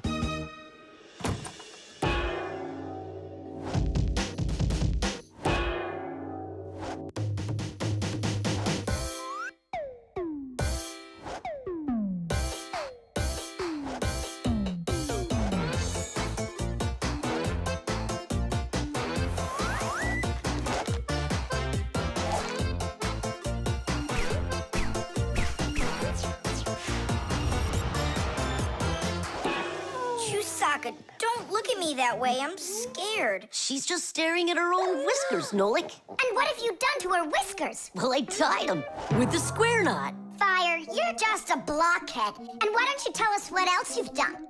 Well, okay. I tied a decoration on her tail. That's where it is. We were looking everywhere for that thing. Fire, go and fix everything you've done. Chusaka, don't run away. Don't be scared. We just want to untie the knots. Sailors have developed all sorts of different knots. Without them, they couldn't control their sails. But we couldn't get by without knots on land either.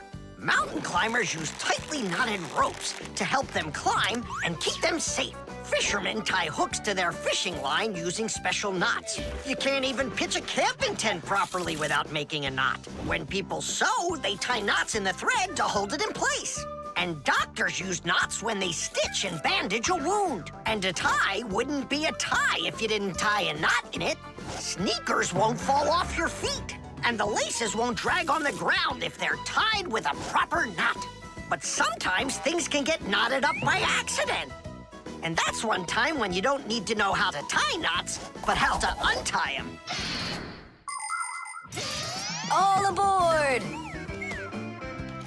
Like that. Now the only thing left to do is tie a knot. Should I tie it? Are you sure it won't untie? You're joking. Why don't you go ask Chusaka if I can tie a knot like a sailor? The video call.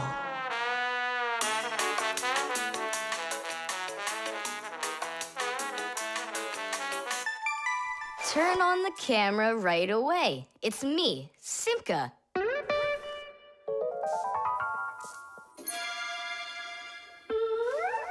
Just as I expected. Nolik, why aren't you in school? School? It started? No, but you'll be late if you don't hurry. I'm on my way. Simka, is that really your Fixie school? Well, actually, it's the laboratory where Professor Eugenius works at. He lets us have our school here. Who's that, Simka? Look. Is that the professor? Where? Oh, come on, Tom Thomas. That's the manipulator. Who? Not who, what? It's a mechanical arm. For real? Oh, please show me some of the other things you've got. But how can I show you? Come on, with the camera. Computers and tablets are able to connect with one another through the internet. That's why you can talk to another person on your computer like you're talking on the phone. And if the computer has a video camera, then it's possible to send not only sound through the internet, but video as well. That's why it's called a video call. With video calls, it's possible to talk to your friends, to see them, and to show them all the things you can see yourself. All right, take a look. Over here we have chemistry equipment. And over here... Hey, Tom Thomas. It's good to see you. Wow, you flew there so fast. Nola, get out of the way. You're blocking the view of the lab. I am not blocking the view. Stop it. Go away. Tom Thomas, what are you watching? Is it time to turn into screws? Too late. He already spotted us. It's just a cartoon about these funny little guys. Can I watch with you? Nah, it's boring, Dad, and I've already seen it. Next, that blue guy, he starts jumping. Watch. Now what? I say run. Start jumping. Make it cartoony. Now that redheaded character will sing. Watch. La la la la la la la la la la. Then she starts dancing. La la la la la la la la. These guys really are funny. And here are the super fast moves. That was funny. I gotta get going. That's all. You can rest. My dad went out. I'll get you, Tom Thomas. What are you doing over there, huh? Watching a movie. But why on my computer? Sorry, Professor. Yeah, will you forgive us? So how is it any good? Uh-huh. It's a super funny one. Really? Yeah. You see that boy there? He's gonna start waving his arms around like a maniac. He also crows like a chicken. Cock-a-doodle-doo! And now the boy's gonna go in and chew paper.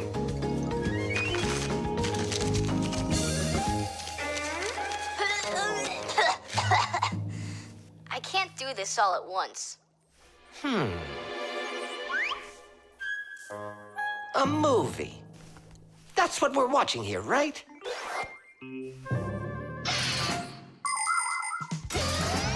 People have always been interested in seeing what's going on outside of where they are. And with the invention of video transmission, it's now possible to see what's going on almost anywhere. Now, without leaving your home, you can see what's happening on another street or even in some far corner of the world. With the help of video calls, doctors can help their colleagues perform complicated surgeries. Teachers can give lessons by video, and scientists can take part in video conferences. With video, you can watch a live theater performance in another country. And even in outer space, an astronaut can feel right at home just chatting away with friends and family. And it's not just for astronauts either. Now almost every tablet and phone here on Earth has video in it. Introducing Tom Thomas. Nice to meet you there, son. And I'm Professor Eugenius, so I guess you're also a friend of the Fixies. Yeah, only it's a secret. My friend, that's a secret the two of us share. And you know, keeping secrets is what friends do. The chick. Ah, Professor Eugenius is making breakfast. Only the eggs will never get cooked at this temperature. What are you doing? You can't heat up these eggs to temperatures that are this hot. Why can't you? The chicks, you'll kill them. What chicks? Where? This appliance, do you even know what it is? I thought it was an egg cooker. You thought it was an egg cooker? Listen up. I do not want to see you around this thing. Not anywhere close. Got it? I won't get close to it. But Grandpa's, we don't even know what this is for. It's called an incubator. To help her chicks hatch, a mother hen sits on her eggs for a long time, keeping them warm with the heat of her body. An incubator is a device for hatching chicks that is used in place of the mother hen. It's always nice and warm inside, just like under a chicken's wing, but not too hot. An incubator can even turn the eggs so they get just the right amount of heat all over. Chicks that are hatched in an incubator are no different from the chicks that are hatched without them.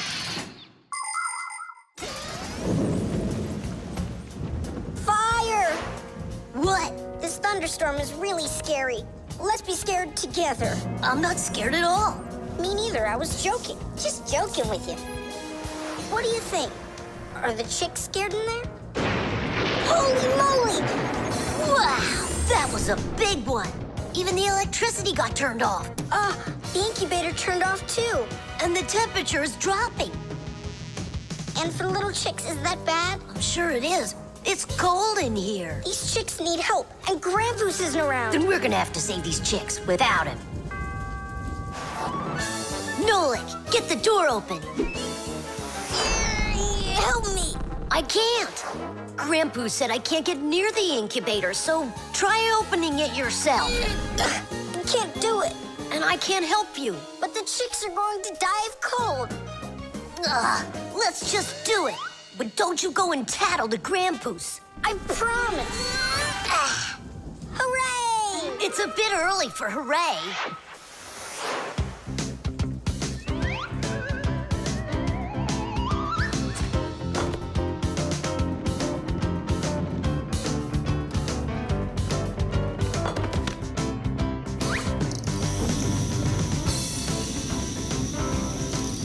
Candle? Yeah, we'll warm up the chicks with the fire. Class. Time for hooray? Now, yeah. Tadoosh! Like sparrows, ducks, storks, and ostriches, all birds lay eggs and sit on them to help them hatch. And it's not only birds. Other animals like snakes, crocodiles, and even turtles have babies that they hatch from eggs. To protect their children, they try to hide their eggs, like deep in the bushes, in the cracks of rocks, or in the sand. By the way, roe is also little eggs, just without the shells. From this fish roe, little hatchlings are born that will grow into big fish. And from tiny frog roe, tadpoles hatch that will then develop into full-grown adult frogs. And you've heard of dinosaurs, right? Well, those giant reptiles that lived millions of years ago, they also hatched out of eggs.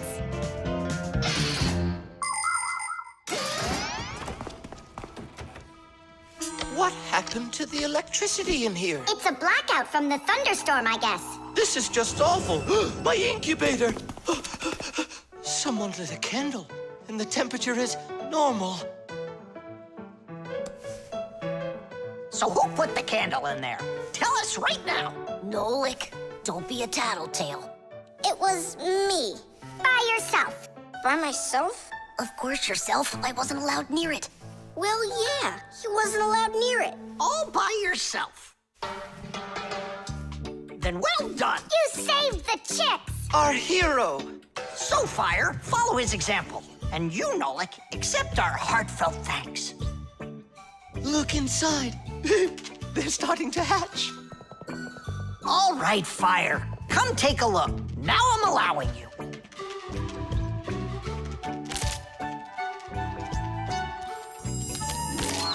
Look, a little chick. It's so cute. And so yellow. Look at him. What a little sweetie. Fire. What? Well, I really know who saved him. Tadoosh. The globe. Ready? Set? Go!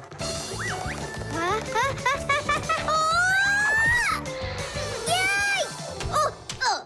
Again, I couldn't do it. I told you. There's just no way to hold on when the globe is turning that fast. But I know I can do it. Give me that piece of rope there, would you? Now you can't throw me off. Spin it. Go on. Whoa!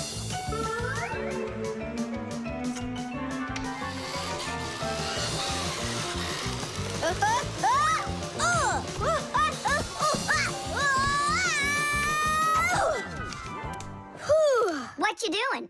Trying to learn a bit about the Earth's gravity? That's a globe, not the Earth. Well, a globe's a model of the Earth, isn't it? Hey, come on, Simka. The globe looks like a ball, but the Earth is flat. We walk on it. The Earth also looks like a ball. It's just a very, very big one. It's not true. If the Earth is really round like you say, then it would throw people right off of it, like the globe does to me. No, it's just that the Earth pulls everyone towards it. Are you sure? The planet that we live on, the Earth, is a huge sphere. The Earth revolves around the sun, and the moon revolves around the Earth. Do Do you know why they don't fly away from each other? It's because of a force called gravity that pulls all objects towards each other. The heavier the object, the stronger its pull. That's why people, rocks, air, and water get pulled towards the Earth instead of floating up into space. Thanks to gravity, we are able to walk on the Earth. Then why doesn't the globe pull on me like the Earth does? Because this globe is very light. Compared to the Earth, this globe is like millions of billions of times lighter. Compared to the Earth, we're specks of dust. He's right. Look, a speck of dust. It sticks to the globe like we stick to the Earth. Oh, come on. It's just because no one's turning it. But the Earth's spinning and we stick to it.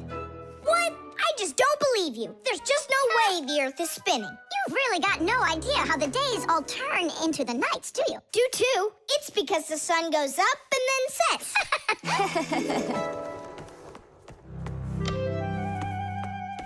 Watch this. Our sun's here, and you're over there. On Earth. Is it dark, Nolik? It's dark. Then it's nighttime on your side. And here, it's day. All right, now we'll turn the Earth. Hooray! Now it's daytime for me. And night for me over here. Ah, my side got dark again. And for me, it's a new day. All right, fine. You guys were right. I believe you. The Earth is spinning. The Earth goes round and round like a tilted spinning top. And as it spins, the sun shines its light on whichever half of the Earth is facing it. And as the Earth makes one full turn, we watch how the night becomes day and the day becomes night again. It takes 24 hours for the Earth to make one full turn. But that's not all. The Earth is also traveling in space around the sun. It takes the Earth 1 year to make a full circle.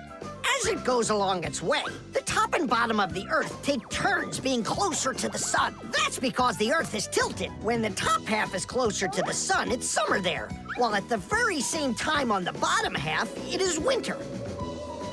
And when it is winter on the top half, it is summer on the bottom.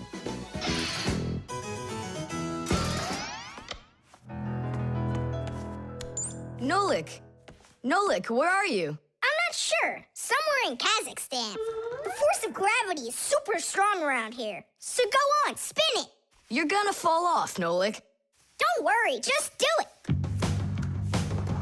Go ahead and tilt it if you feel like it. Told ya! Ha! And you were sure I was gonna fall off this globe. That's strange. Nolik, come on over here. What for? You'll see in a second. I don't want to. You really don't want or you can't. Tom Thomas, take a look. I get it. He stuck himself to the globe, didn't he? Yeah, with the chewing gum. Isn't it time to go? Uh-huh. And me! What about me? Hey! You gotta help me! Don't leave me! Should we help him?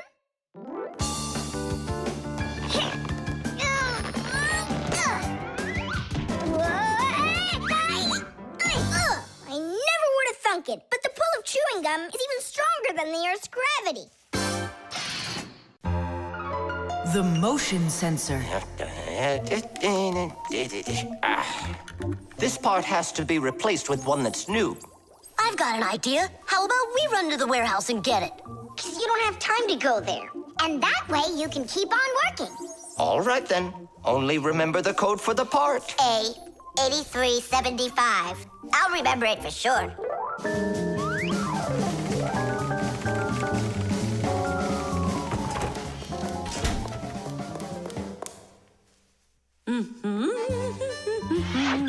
Why is Lisa always there at the wrong time? Do we have to wait till she goes away? What for? We'll sneak out behind her. Did you find the part? It's here. Are we ready? Yeah, we're ready. Let's do it.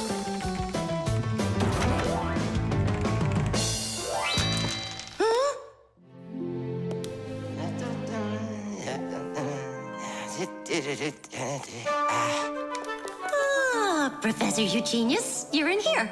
Do you know why this door just opened? And closed by itself? Of course I know, Elisa.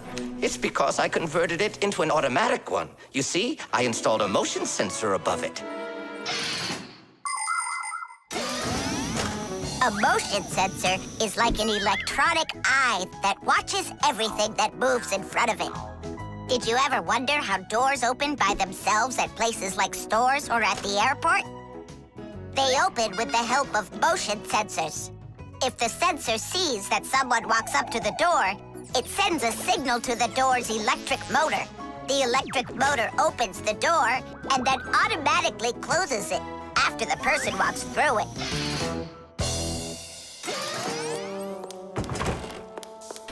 That man is just astounding. Only a bit untidy. The door is automatic now? Then why didn't it open for us on the way here? 'Cause we're too little for that motion sensor. But the part's bigger than we are. Big enough for the sensor to see it. Then how do we get in there? We can fool that thing if we stay close by the wall.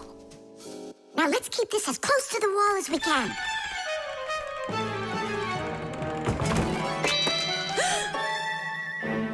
This door is a little too automatic. And these parts are here again. Didn't I put them away?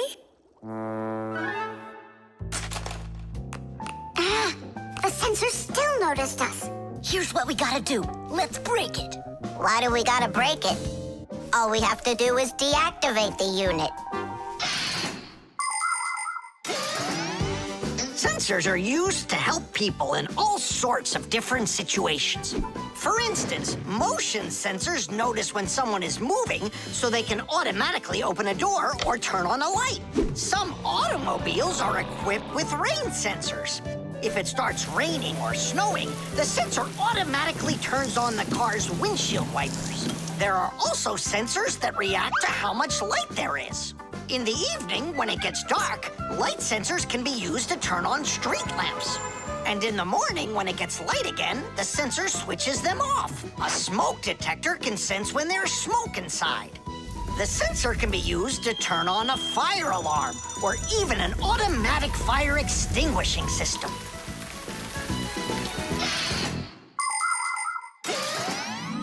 I turned it off. That should do the trick. Great job! Let's go!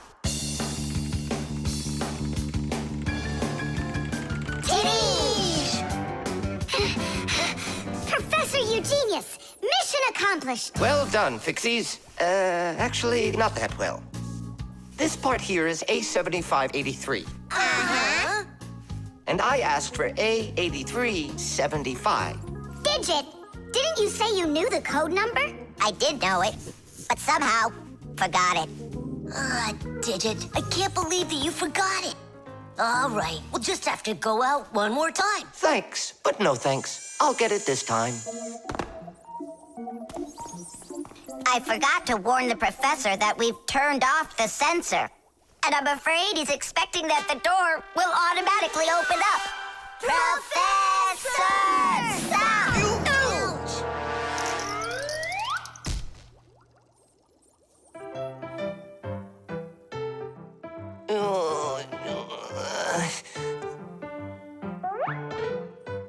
Forgive us, we didn't mean it.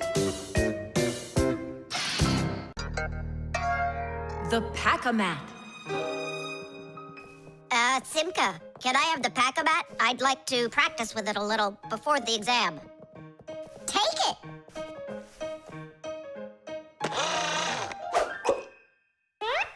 You're really good with that thing. Good. I couldn't be any worse with it. I wanted a vacuum cleaner.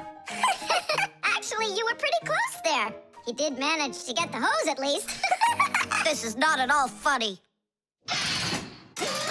In order to get a tool out of a Pack-A-Mat, a Fixie must not only press the button on his chest, but he must also clearly picture exactly the tool he needs. By the time they are adults, this is easy for Fixies to do. But while they're children, they must study hard to master this important skill. As Fixies learn about new tools, they take exams to prove they know how they work. And if they pass an exam, the new tool is added to their Pack-A-Mats. And there's no end to what you can find inside. Screwdrivers, hammers, ladders, vacuums, and even soldering irons. But many of the tools that Fixies use look quite different from the ones that humans have. And the reason for this is very simple. It's because Fixies have to fix appliances that are much bigger than they are. I just wish I knew which tool was gonna be on that exam. I got it! You just stay right here. Grandpoos! What? On the exam, which tool are you gonna ask about? It's a secret. It's too bad. But I'm sure you can keep a secret, right? Of course. Then I'll tell you. Today's exam is on pliers, you see? You won't tell anyone, will you? Not a chance. I'll never pass it. You will.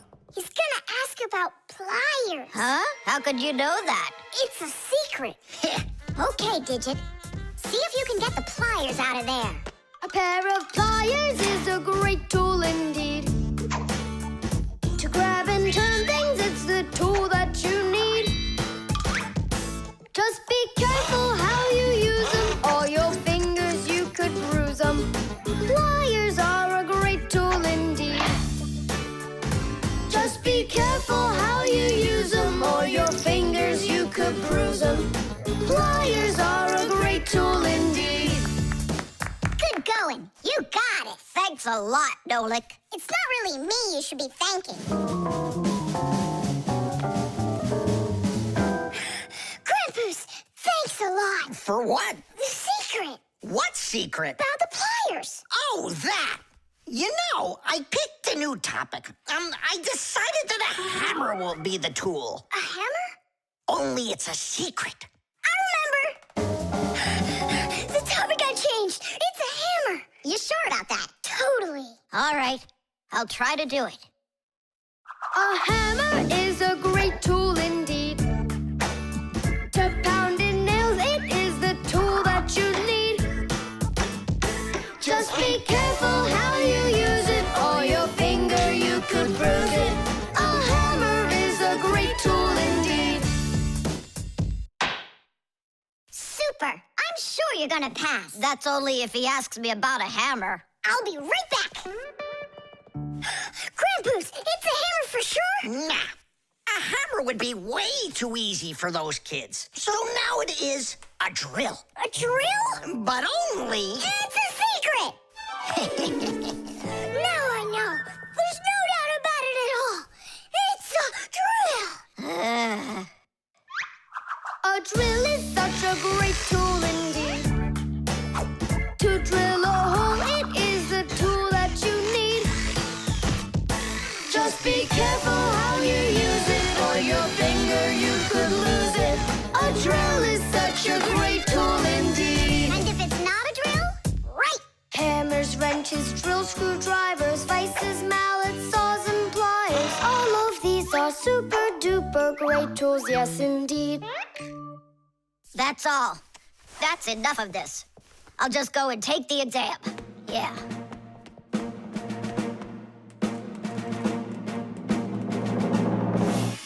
Digit? Come on in. Professor, well, what do you want to ask me on today's exam? Nothing. You already passed. What? You mean you're not going to ask me anything at all? No need. You're excellent at getting tools out of a pack-a-mat. But how could you know that? That's a secret. And we Fixies sure know how to keep secrets. The team. The first period is almost over. Tom Thomas's team is leading 2-0. There's no getting around the difference in class. Simka, pass it to me!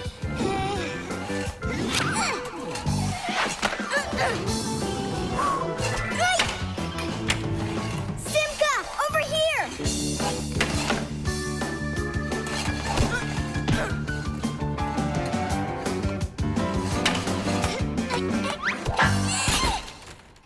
Goal!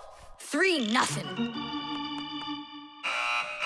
And that's the end of the period. Time for the teams to take a break. This isn't a fair game. There's 6 of these guys and only 2 of us. Go ahead and call your classmates. I'll still outscore you. You sure about that? Uh-huh. Well, Tom Thomas, you asked for it. Young Fixies take classes and study just like human kids. But Fixie schools are quite a bit different than schools for people. To begin with, there are no more than 10 students in a room. In Simka's class, for instance, there are 6, and the children don't study in one place. On one day, the lesson could be inside a refrigerator, the next day in a computer, and the day after that in a vacuum cleaner. This is the best way for Fixies to learn all about them and put their new knowledge to the test. But the most important thing is that they have to learn to work as a team and help each other.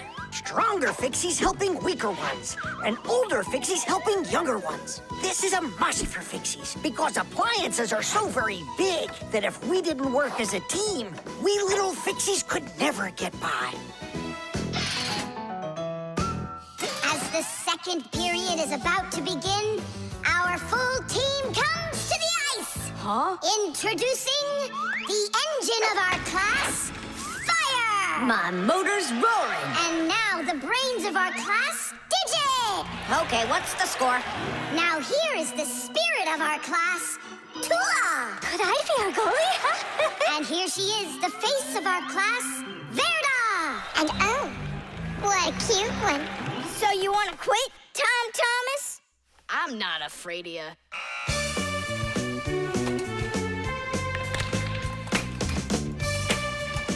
Nolik, pass! Shoot! I'm calculating the angle to use. Whoa! Oops. Pass it quick.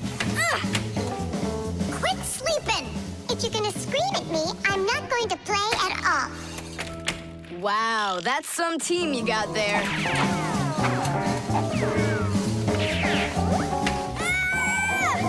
6-0. It's a blowout.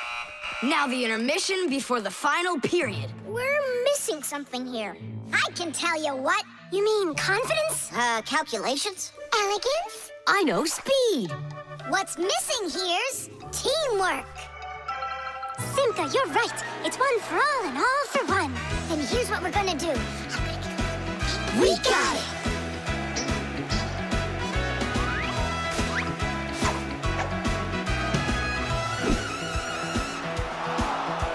Attack and check, don't lose control. A line change on the fly. The puck is zooming towards the goal to score and break the tie. It's one for all and all for one. Great teamwork is a must. Let's go and show them how it's done. This game was made for us. Hockey's our game. Hockey, hockey's our game. Hockey, hockey's our game. Hockey, hockey's our game.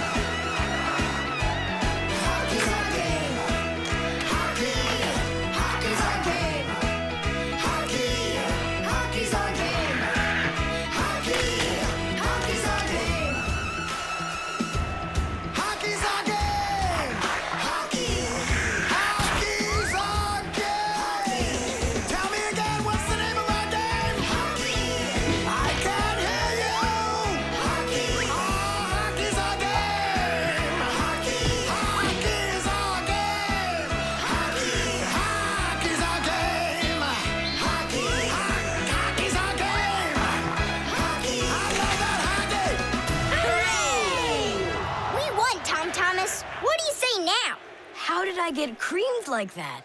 'Cause you're by yourself here, and we are a team. The barcode. And so, what do we do if we happen to see humans? Hide from them, right? And what if you've got nowhere to hide? Then we turn ourselves into screws. That's correct. Where could it be? Where on earth could I have put it? Oh, I'm such a scatterbrain. Ah, it's Professor Eugenius. There's no need to hide from him. He's our friend. Where has it gone? Did you lose something again, Professor? Yeah, how did you guess? It's just awful. Yesterday I started testing a new iron, and today, it's totally disappeared into thin air. Where could you have put that thing? I've got it down to 2 places. It could be in the warehouse or not in the warehouse. Yeah, that information will help us find it. Or not help us find it. Class, follow me to the warehouse.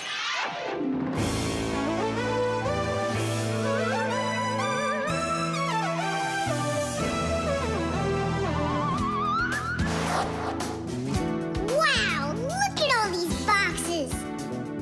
If we have to look inside each one of them, it'll take us 2 days. Maybe we'll get lucky. Let's look in this one. No, inside there is a fan. A fan? Wow, it's a fan. And what's inside this one? A mixer. Yeah, amazing. And what's in this box? An electric kettle. Made in Germany, by the way.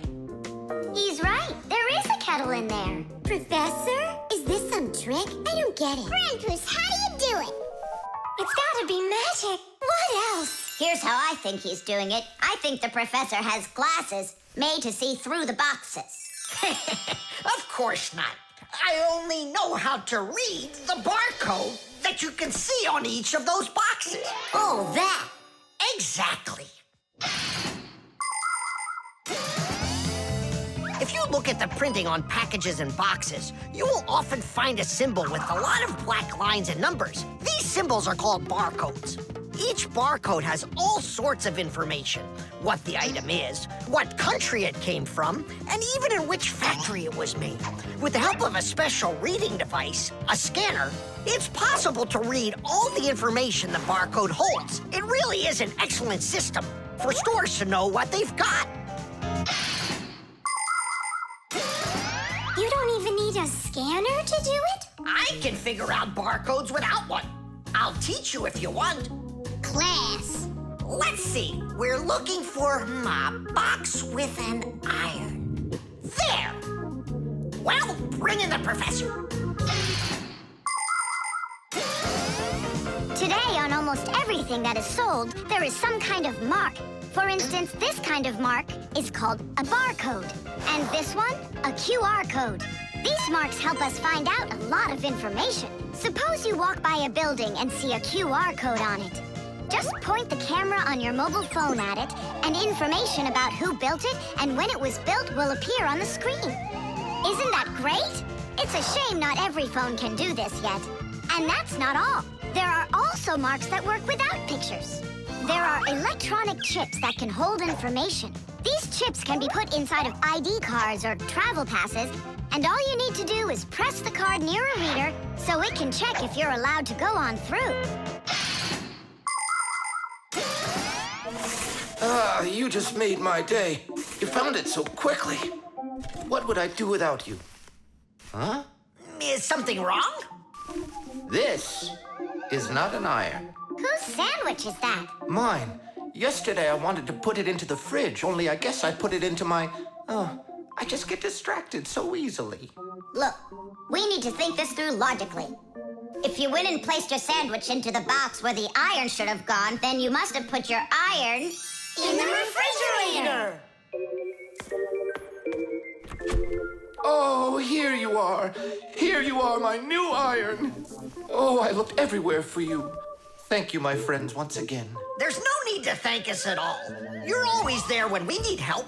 You've even let us open our own school here in your laboratory. And we don't have to hide ourselves. Yeah, that's because you're so kind and you love Fixies. The chain reaction. Tom Thomas, what you doing? Nolik, leave me alone. No, really. What is that? Quit distracting me, will you? Nolik, look at what you've done. I? It's all because you wouldn't quit it. Wouldn't quit what? I was struggling with that thing for half an hour and you ruined it. Ugh.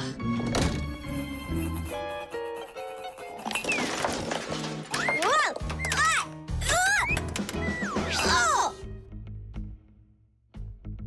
Hey, Tom Thomas, can you hear me? Tom Thomas, let me out!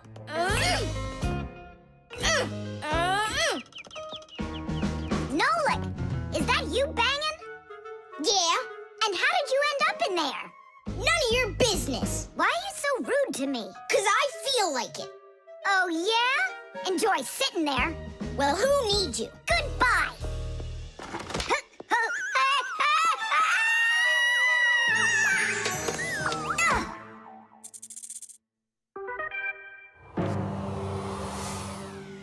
Oh, Simka, what happened to you? Did you bang yourself? And so what? Does it hurt? Leave me alone, Tula. You always have to be fussing over everybody. Come on, why are you so angry, huh? Nolik was rude to me. That means you have to be rude to me? Forgive me, Tula. And where's Nolik right now? There. Let's go see him. Nolik, it's Tula. Are you all right? I'm fine. Why were you so rude with your sister? 'Cause Tom Thomas was rude with me. I get it. It's a chain reaction. A what? Setting a log on fire isn't easy. But it's easy to light a match. Use the match to light kindling, the kindling to light a twig, and the twig to light the log.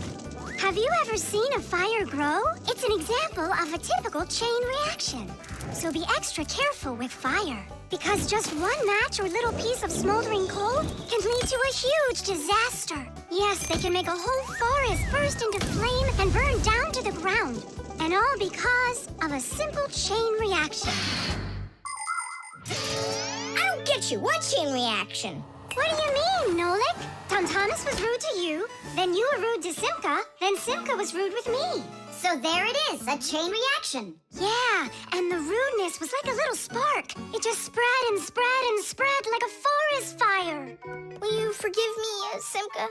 Yeah, all right. I've got an idea. Why don't we try starting our very own chain reaction the other way around? What do you mean? Well, instead of spreading angry and rude feelings, we could spread happiness. But how? It's simple. All we need to do is smile and say nice things to each other. What a great idea! We could work together and fix Tom Thomas's mood. And I know how. Come help me pick up this domino, will you? Everything in the whole universe is made up of atoms. Particles so extremely small that you can't even see them through a microscope. But when a tiny atom splits, it makes a tiny explosion. And that explosion can start another explosion, and another explosion, and another. And now you've got a chain reaction. And that's how a lot of tiny explosions work together to make the gigantic explosion of an atomic bomb, the deadliest weapon known to man. But atomic energy can also be used for peaceful purposes. For example, nuclear power plants use this energy to produce electricity and hot water. And nuclear-powered icebreakers can break through the thick Arctic ice so ships can sail on their way. There, all done. Nolik, bring him in. And now we're gonna teach Tom Thomas how a chain reaction can work to make you feel really good. He's coming. On your marks, now. What's going on? No, really? Tom Thomas, watch this.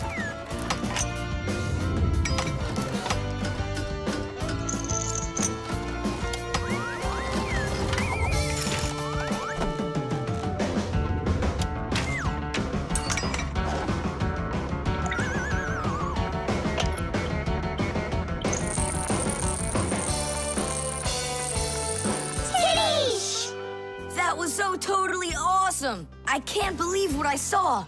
How did you do that? It was just a chain reaction. What? A chain reaction. Reflexes. Add this to that. Now what do you get? Ah, 3 Don't you remember? Bark, bark, bark. All you have to do is bark 3 times. That's too hard a trick for Chusaka. Maybe you could teach her to jump through a hoop. I already tried. She just sits there. Come on, Chusaka, give it a try. Try showing her this sugar. Chusaka. Alley-oop. Come on, jump. See you, Tom Thomas. It's time for us to go to school. See you later, animal tamer. Great job, Chusaka. Our lesson for today is on the subject of reflexes. I'll write it here for you. What's the lesson? Someone's late again. Ah, colleague, my glasses are gone. Are they here? They're right there on your forehead. Ooh, how about that? Forgive me for interrupting. Let's continue our class. And so... Thanks so much. So you turned into screws again. Does anyone know why that is? Because we have to hide ourselves from humans. But you don't have to hide yourself from Professor Eugenius. But we didn't know it was him at the door. Right you are. You had already transformed before you had time to think. And that's what we call a reflex. To explain it in simple words, a reflex is when our body reacts to something automatically without needing any time at all to think about it. When we touch something very hot, we instantly jerk our hand back. When we're about to fall, we swing our arms and legs to try to keep our balance. Just imagine what would happen if we started thinking how and in which direction to move them. So it's fair to say that our reflexes help to protect us.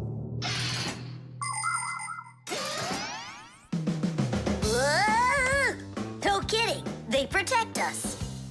My nose itches. Achoo! Excuse me, I didn't mean it. Professor, sneeze. Is that also a reflex? It most certainly is one. Fire didn't want to, but then his nose tickled and achoo. Bless you, too. Thank you. And do dogs also have reflexes? Of course dogs have reflexes. All animals do. Yeah. It's something all good animal trainers know. They use the animals' reflexes to teach them tricks.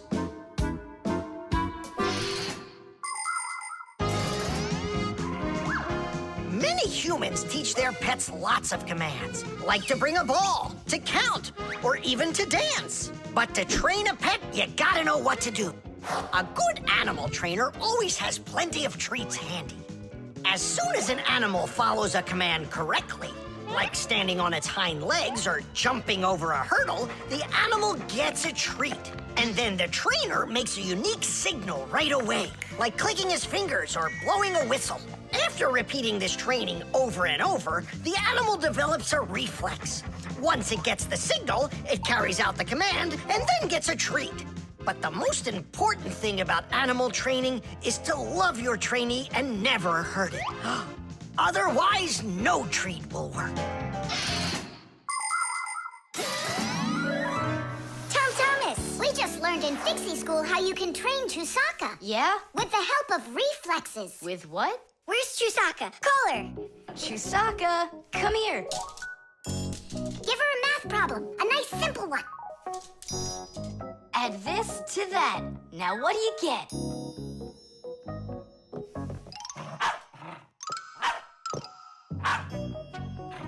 It's a miracle! 3! You got it! No, it's not a miracle. Science is what it is. You know how Chusaka barks whenever she sees a Fixie around. That's what we call a reflex, you know. I understand. And do you know how I can teach her jumping?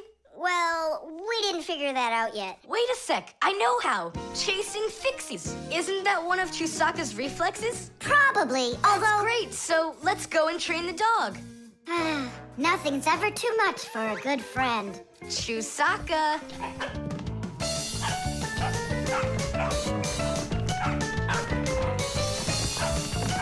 It's pretty tough work being a dog trainer.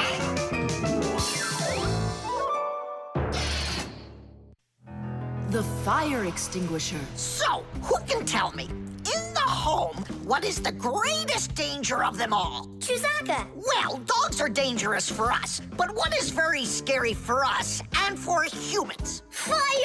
Huh? Where? I was just answering what you asked us. Although your joke was awful, Fire, your answer was actually correct.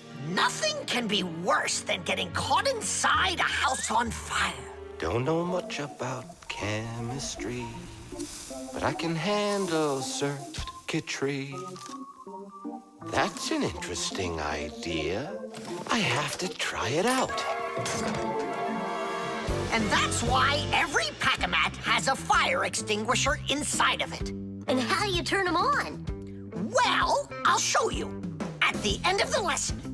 Nolik, listen, yell fire. How come? I just want to find out how the professor turns on a fire extinguisher. Forget it, Fire. I won't do it for you. Fire! Huh? Huh? You again.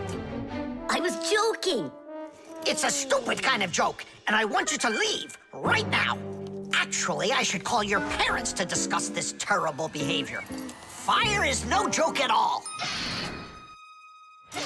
Remember, never fool with fire. Of course, you should never play with matches or with lighters. Everybody knows that. But those aren't the only things that can cause a fire inside of a house.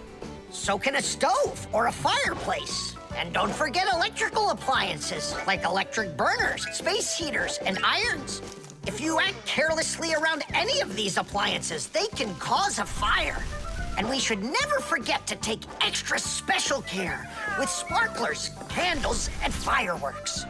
Sparks can jump off of them and set fire to highly flammable things like paper, wood, or cloth. So, what do you do if a fire suddenly breaks out? That's right. You call the fire department by dialing the number for all emergencies, 911.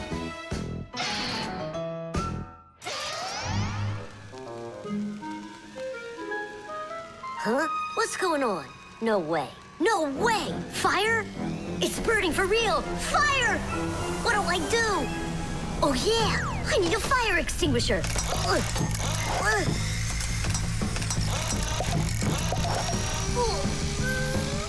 Where are you? And that's how a Pack-A-Mat can become a fire extinguisher. Do you understand? We understand.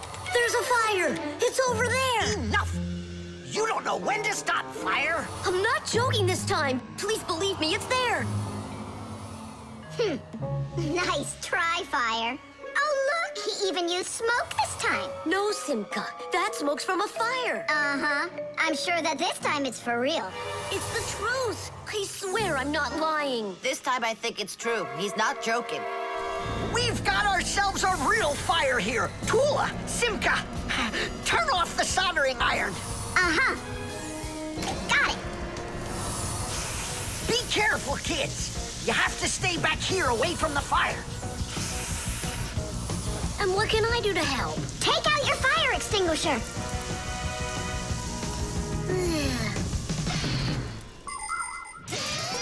Long ago, people used to put out fires with just water or sand. Today, people also use fire extinguishers. Fire extinguishers are cylinders with hoses. They're usually painted red, so they're easy to see. The cylinder is filled up with a special powder, or foam.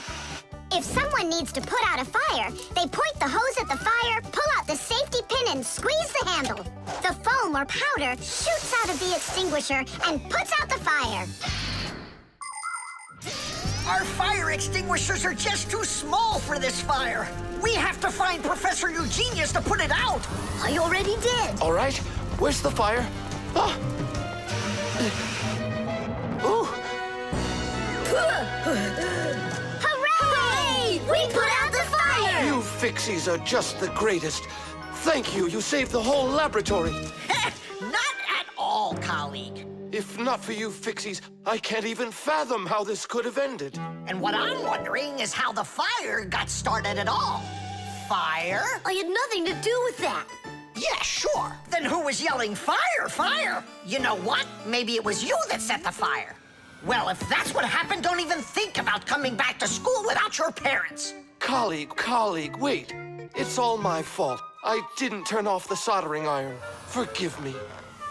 Now we know whose parents the school should be calling. The tools. Hang on. There are these really cool things that I want to show you.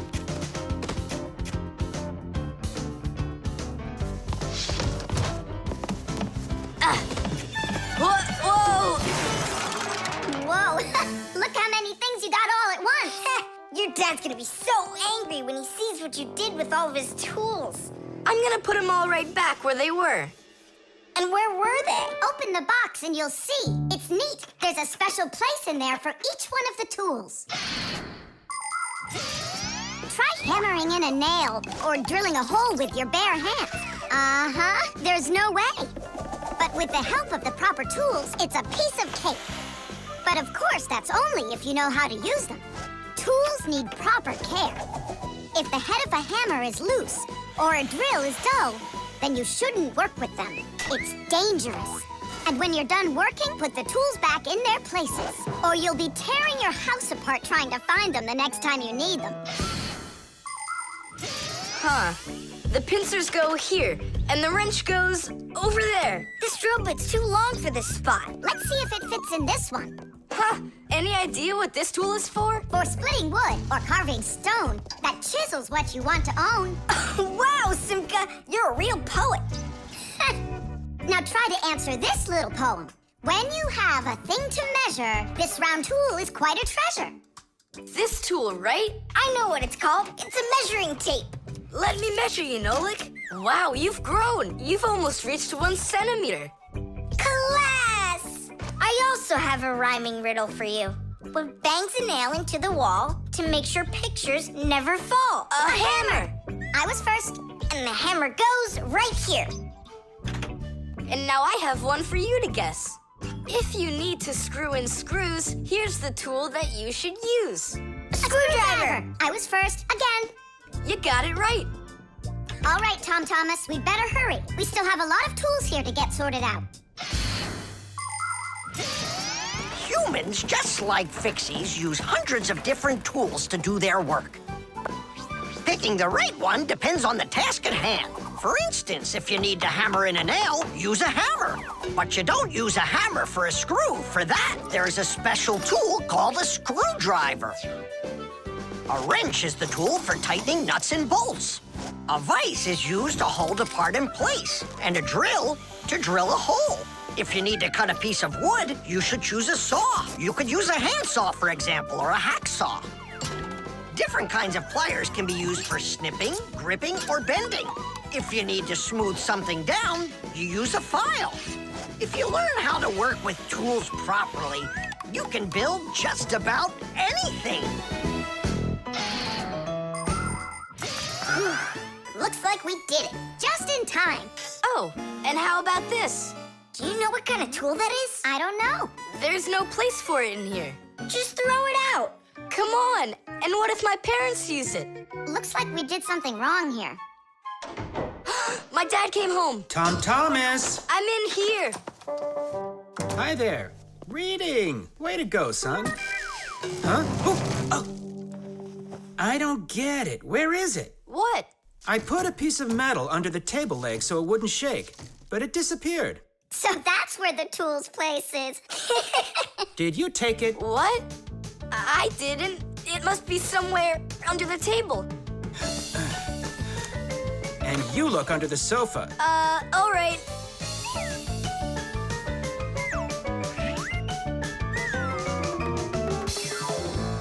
What do you think he wants? He wants us to get that metal thing out of his dad's box. Come on, let's go. You got it.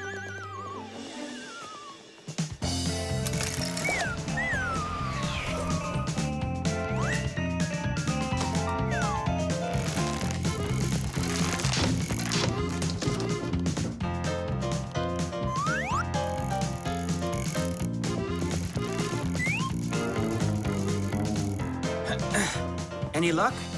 Uh-uh. Me neither.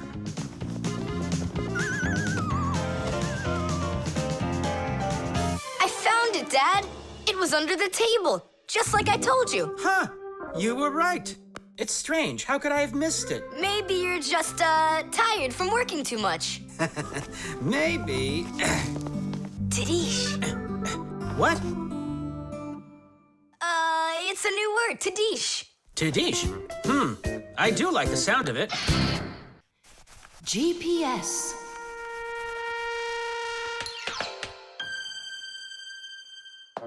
And 3, 4. Stop.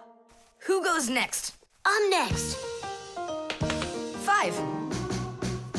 1, 2, 3. 3. And Wait, I gotta choose a route. Should I go here or there? choose already. Nolik, what are you doing over there? Nothing at all. Just waiting at my place. Good, and don't get off it. Wildfire? What was that? The alarm on my Fixie tab. Oh, our lesson's about to start. Hurry! What about the game? Later.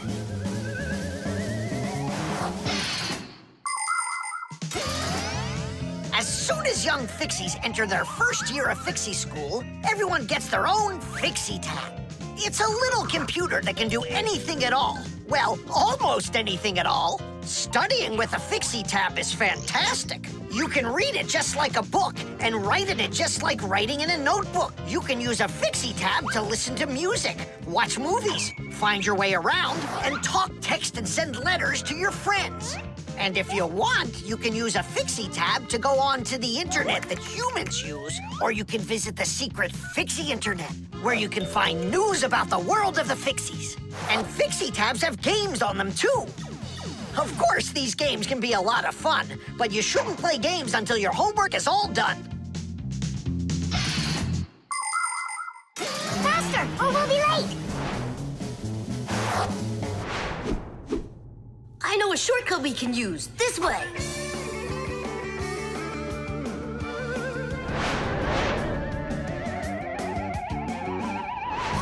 Now which way do we go? I need to remember the route. I think it's this way, or it could be that way. Well, which is it, this or that? I have no clue. Uh-huh. So what's our plan? We'll go back and start again. We flew in from there, right? No, I think it was there. That's not how we flew in. It was there. I think we're lost in here. Uh-oh. Nolik, stop the panicking. I only went uh-oh. I'm not panicking yet. It's your fault, Fire. I know a shortcut. Go this way. How are we gonna get out of here? How do I know? All I know is that we're late for our lesson. Thanks to someone. It wasn't on purpose, I swear. Now Grandpa's will punish us. What's going on? Well, I think I found a way to get out. Which way? Right here. I forgot that inside of my Fixie tab is a GPS navigator. Class. What's a navigator? A GPS navigator is an interactive electronic map that can help you find your way around. The navigator can figure out where you are by using signals that are sent to it from satellites. All you have to do is type the address of the place you want to go into it, and the GPS can figure out a route to get you there. And then it helps you as you go by telling you where and when you need to turn, so you can easily get to your destination. Let's see. Right now, we're here. And where do we need to go? You know where, to school. But where is that? Are you joking? In the laboratory of Professor Eugenius. Can you be quiet? Where do you want to go? The laboratory of Professor Eugenius. Please wait while I chart out the route. Ha! It did it! The navigator says to go there. Hey, what are you doing over there? Come on!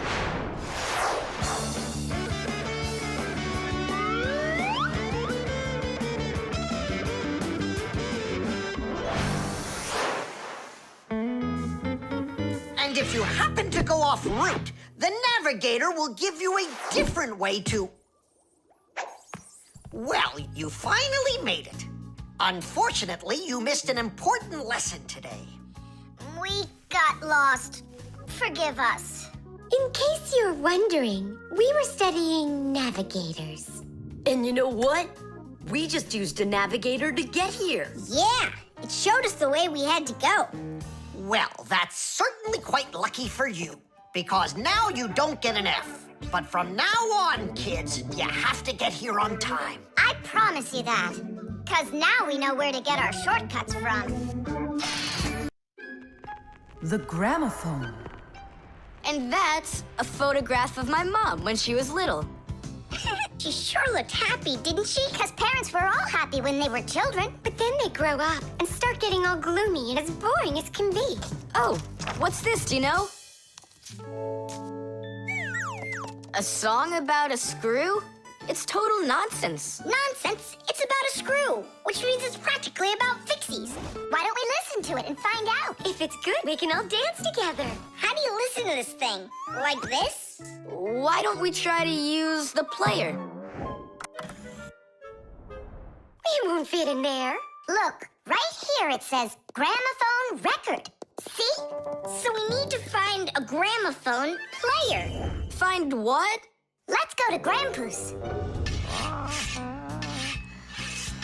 Grandpa's, we found a song about a screw we want to hear. We're looking for a player for a gramophone record. Ah, I understand. What you need is a gramophone. A gramophone is an old appliance that was made for playing back sound that was recorded onto records. If you want to turn on a gramophone, you need to turn the handle to wind up its spring. The spring makes the record spin.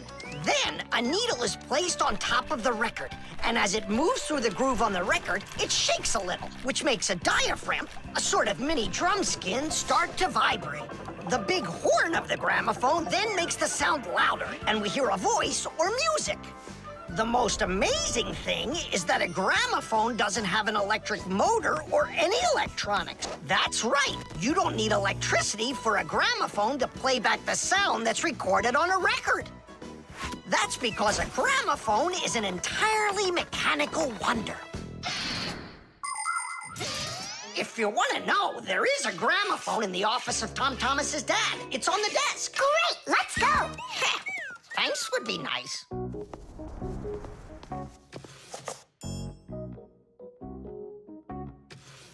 I can't find the on button. There is no on button. You need to grab that handle and turn it.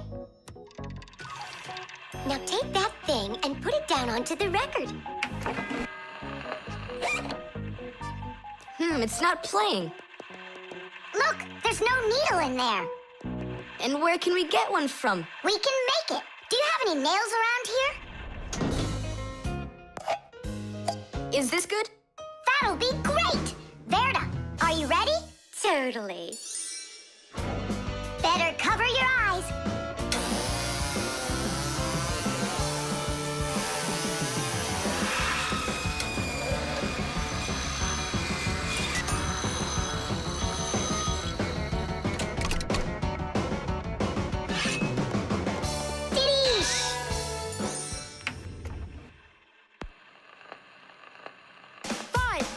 It's working, listen. A little screw went for a run, and now without this little part, everything just falls apart. If you think a screw is nothing, take it out, but just beware. Everything will break without them, with no little screws in there. The bulldozer was a strong one until there was a thud. And then the mighty giant fell straight into the mud. 5, 4, 3, 2, 1. A little screw went for a run. And now without this little part, everything just falls apart. If you think a screw is nothing, take it out, but just beware. Everything will break without them, with no little screws in there. If you think a screw is nothing, take it out, but just beware. Everything will break without them, with no little screws in there. Tom Thomas, what's that music playing? It's a gramophone record. Gramophone? I thought it was broken. We fixed this old... not we. I fixed this thing. Really? What a wonderful boy I've got. Other kids are breaking things and you fixed them. What do you say we play that record once more? I used to love it so much when I was little. The mighty crane was working until there was a pop. And then the mighty giant gave out and lost its top. 5, 4, 3, 2, 1. A little screw went for a run. And now without this little part, everything just falls apart. If you think a screw is nothing, take it out, but just beware. Everything will break without him, with no little screws in there. If you think a screw is nothing, take it out, but just beware. Everything will break without him, with no little screws in there. Tom Thomas's mom really dances super. Yeah, she knows how to have a good time, even though she's a grown-up. If you think a screw is... The disguise. Ugh, good. Tom Thomas, why do you need a second aquarium? Especially without any fish. First of all, it's a terrarium. And it's not for fish, it's for lizards and snakes. Ooh. My friend Katya asked me to take care of him while she's away. That's why I brought him here. Take care of who? There's no one in there. Ah! What is that? It's a chameleon, Nolik. I think he's awesome. It's a bad idea to take him out. He might run away. Don't you worry, I got him. What a monster. But how come I couldn't see him before? It's because a chameleon knows how to disguise himself by changing the color of his whole body. Have you ever seen a military uniform? They have special patterns and colors that help soldiers hide. That's called camouflage, and people learned it from animals. For instance, a caterpillar can look like a twig, and a seahorse can look like a piece of coral. An ordinary gray rabbit becomes white in the winter, so a wolf will have trouble finding it in the snow. But the champion of camouflage is the chameleon. This master of disguise can change its color in just a matter of seconds. Hey, Tom Thomas, where'd your chameleon go? Oh, it disappeared. It didn't disappear, it camouflaged. He won't hide for long. Let's find him.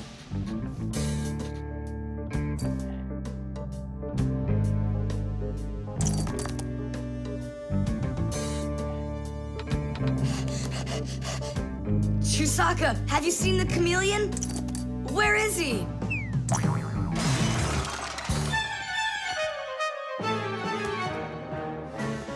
Do you see him?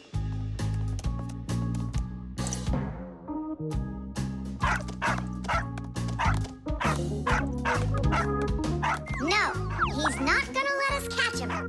We're gonna have to trick him into coming to us. Uh-huh. We can set a trap with something that he likes. What do they like, I wonder? What else? They're food. And what do chameleons eat? Well, like flies or caterpillars, roaches. Where's the fly gonna come from? Well, what if... What? Oh, Simka, just you wait. I'm gonna get you. Hey, we've gotta help Katya. You don't see the caterpillar complaining.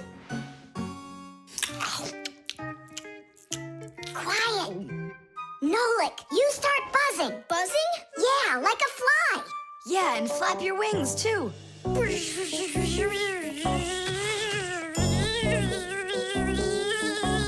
Simka, how long do I gotta keep doing this? Until the chameleon shows himself. Just keep buzzing.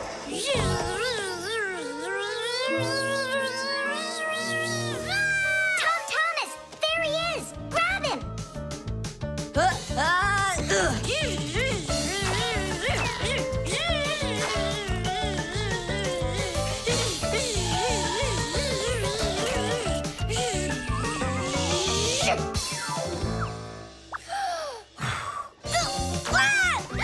Let go of my brother. Tom Thomas, quickly. I've got a hold of him.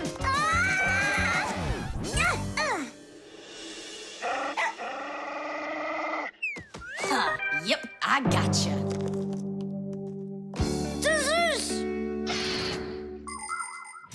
In the army, they use camouflage all the time. They use nets that look like bushes, paint their tanks in colors that make them blend into their surroundings, and even fly in special planes that can't be seen by radar. They do everything they can to disguise their location. But it's not just the army that uses disguises. Photographers camouflage themselves to take pictures of wild animals. People use makeup to camouflage their blemishes. And artists, they disguise old walls with bright, happy pictures. And people just love to put on masquerade parties where they disguise themselves in costumes and masks. And of course, Fixies have their own great disguise. Remember? Well, what is it? Now he won't run away. So, Mr. Master of Disguise, what are you gonna say now? If only I could disguise myself that well. Nolik, what are you talking about? You know how to disguise yourself 100 times better than him. Ah, you're right. Hey, Chameleon, look and learn. Here's a real disguise.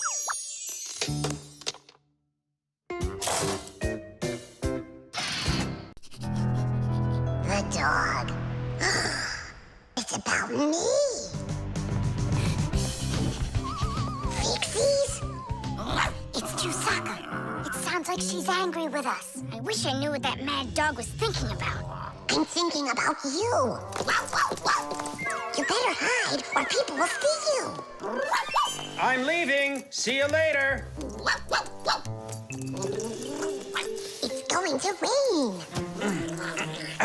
Chusaka, I have no time to play right now. I'm not playing. His feet are gonna get soaked. Tom Thomas, I'm off. Don't be late. Chusaka, that's enough. No, I need to go to school. He's got his math class today and he's leaving his math book. I'm trying to serve like a good dog, but no one understands me. Dogs have been serving people since ancient times, along with cows, horses, chickens, and other domestic animals. But of all of these animals, the dog was the very first. In the beginning, domesticated dogs looked like wolves. Over time, they started changing and were developed into dogs of many different breeds, from big shepherds to tiny chihuahuas. So a dog is not only a human's best friend, but his very first friend as well. What is that smell?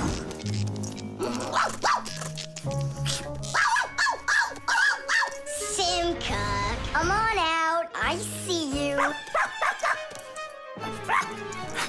Nolik, jump down. Oh no, we're trapped in here. Alert, something's burning over there. Why won't they listen? I think she's going to eat us. Together with the box.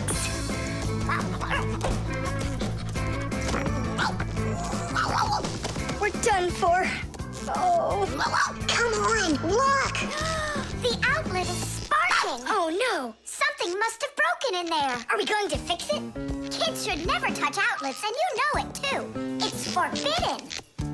Then how do we fix it? Go find Papoose, and I'll stay here and wait for you. But where's Papoose? I know where he is. I don't know what she's barking about, but I think Chusaka wants to help us. Then come on, Chusaka. Help us.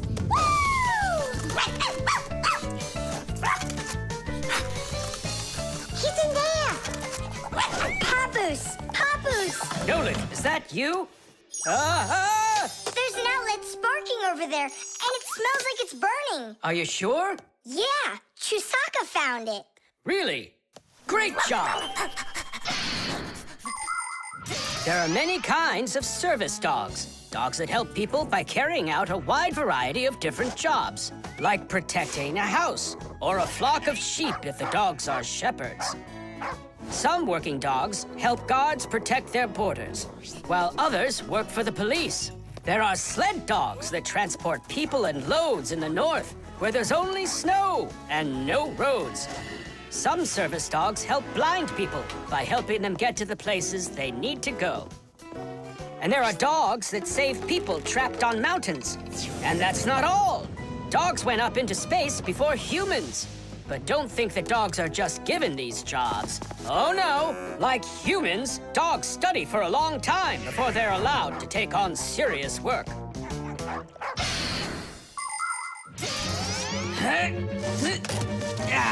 That's all. There won't be a fire. Not today. Hooray! Well done, Chusaka. You're a real service dog, no doubt about it. Yeah, I'm working. I'm a real service dog. Chusaka, go away. I've had enough of you already today. Don't say that, because this working dog just saved your house from burning down. What do you mean? She smelled smoke coming from the outlet. It could be that Chusaka means well and wants to do the right thing, but nobody understands her. That's a bit hard to believe. Then what's this book? Oh, my math book. That's where I left it. Remember how Chusaka wanted to make you take it to school this morning? You're right. Atta girl, Chusaka. Well done. Achoo. What a rain. My feet got wet to the bone. But this morning, Chusaka tried to get you to wear a different pair of shoes. That's something. I should listen more closely to this smart little dog of ours. Finally, they understand me. The instructions.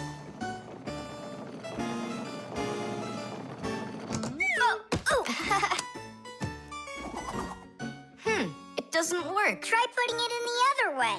Did you read the instructions? Why would I? Instructions are for dummies. Yeah, instructions are for dummies. All right. Oh, what's going on? Whoa! My battery! Instructions teach us how to do things right. Instructions for a piece of furniture explain how to put it together. With the instructions for a television, we can adjust the picture and sound the way we like them. Printed on a box of oatmeal are the instructions for how to cook it. The instructions for medicines tell us what the medicine is for and how to safely use it.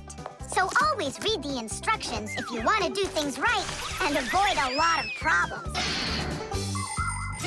I found it. Here it is.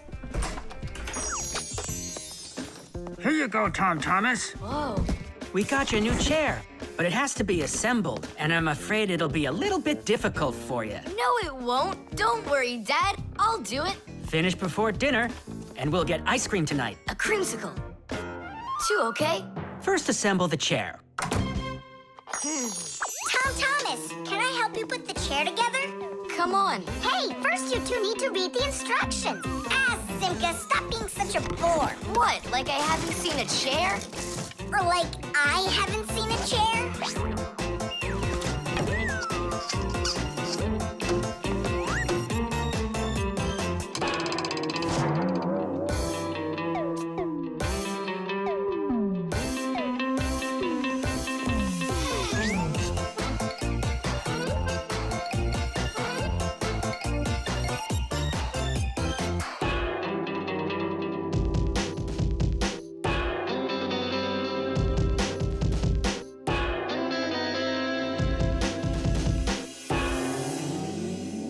Well, Tom Thomas, you done? Dinner's ready. Let's go. Oh, Dad, no. I need another 2 minutes. Simka, help me. How? What does it say I have to do in the instructions? Ah, I thought you could do it without them. All right, I'll help you. Let's see. Take this part over here and that one over there. Nolik, get a screw. No, the longer one. It's over there. The very first stools and benches appear as far back as ancient Egypt. The pharaoh's stool was special because it had a back. It is thought that the pharaoh's stool was actually the first chair. For a long time, a chair was considered a luxury. Rich noblemen would bring their own chairs to parties. And the more important the man, the higher the back of his chair. It wasn't until the 19th century that chairs became part of every house. Today, there are just so many different kinds of chairs. There are wooden chairs, plastic chairs, metal chairs, chairs with legs, chairs with wheels, folding chairs, baby chairs, just all sorts of chairs. Well, how could people sit down at the table with no chairs? I think we'll make it. Screw it in, quickly. Nolik, we need one more screw. But there aren't any. There is, you gotta find it. I already looked everywhere. Tom Thomas, time's up. Nolik, you have to help. How? Just for a minute, that's all. Turn into a screw. If it's only a minute, I'll do it for you.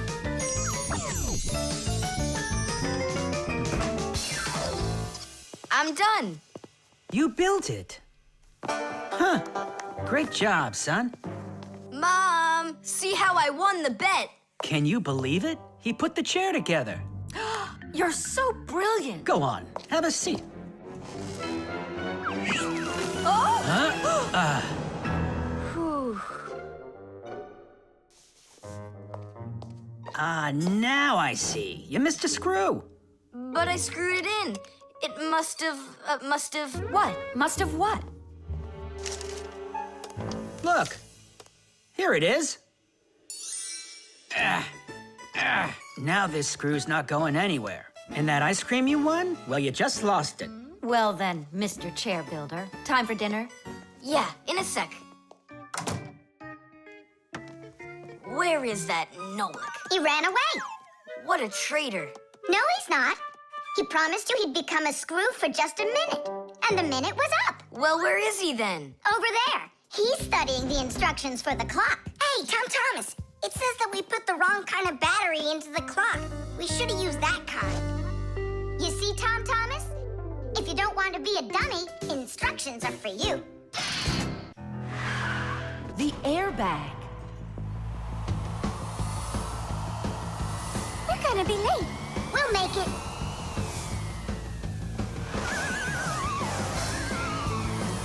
Whoa!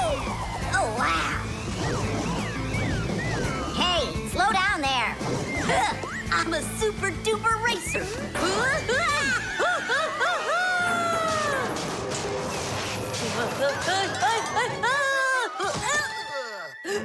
Well, Fire. Again risking your life. And super racers like me can always count on luck. You know, Fire, counting on good luck is stupid. It would be better if you would keep your mind on safety. Actually, today, Professor Eugenius has something really special to show us. He's going to be testing an airbag. What's that? Ditch it. Explain it. Everybody riding in a car has to wear their seatbelt, because if the car has to stop quickly, the belt will hold the person back. But there are times when even seatbelts don't give enough protection, like when a fast-moving car crashes into something. When that happens, the driver and passengers can be protected by an airbag. You can't see them when they're folded up because they're hidden, but if the car is in a crash, the airbags blow up very quickly, and the person bumps into the bag instead of banging into the steering wheel or flying through the windshield.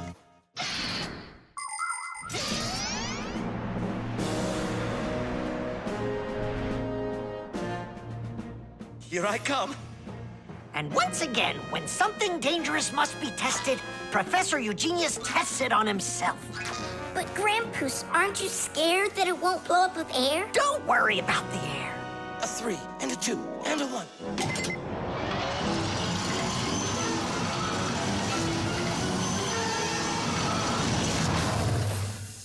The airbag filled up in an instant. Did you notice? Yeah, but how does it do it?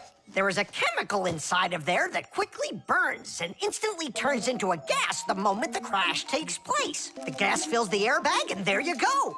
Did I explain that right, Professor?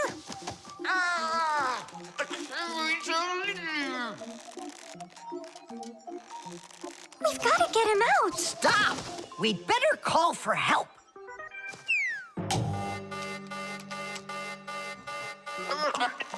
Professor, do you need some help?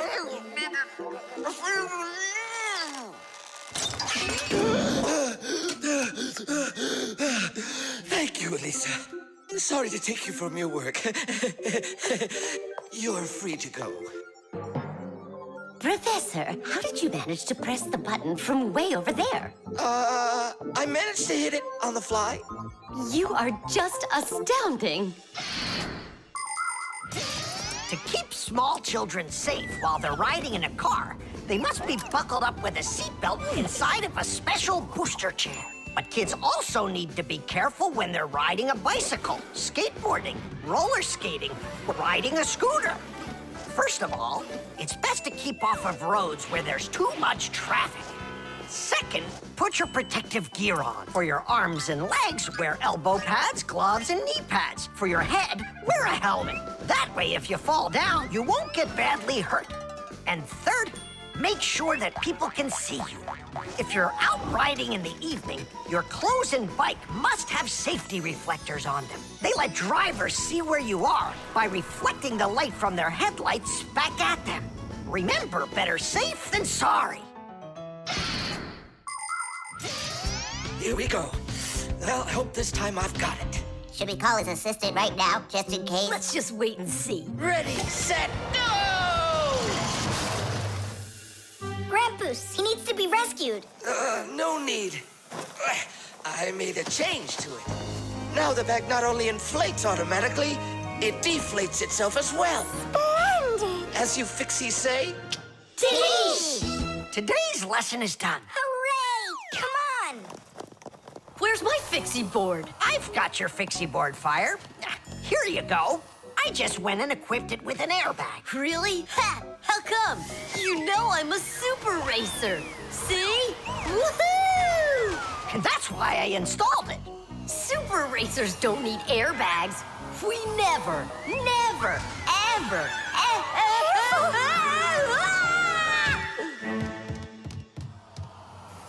Oh, wow! Is that airbag cool or what? It's a very original design you used there. That design is my own, and Fire ran the test. Professor, will you make an airbag for each one of us? You all will get them real soon. But even so, Caution and care make accidents rare. The prosthesis. Simka, over here. Take a look at what I found. It's a bear. Ooh. What bear did you find, Nolik? You know, it's the one Tom Thomas told us about. He was his best friend in the whole wide world. Until he became friends with you and me. What? Oh! Uh-huh. Let's try to wind him up.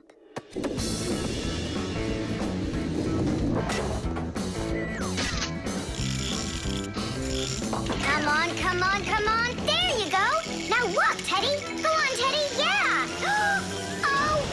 Oh, no. Poor little teddy bear. They ripped his leg and didn't care. We didn't rip his leg. It was already broken. It's all clear. A compound fracture. Then why don't we fix him? Tom Thomas will be so happy. Wait, it's not going to be that easy to repair it. We'll need a prosthesis. The human body is built around a frame of bones and joints. And if you break one of the bones, it'll usually heal by itself. The broken bone will grow back together, and you'll be back to normal. But sometimes bones or joints can break so badly that it's impossible for them to heal. When this happens, they have to be replaced with an artificial part called a prosthesis. A prosthesis can replace more than a bone or a joint. It can be made to replace a whole arm or a leg. And where are we gonna get a prosthesis? I'm positive we can get it from Professor Eugenius. You're right. Help is on the way.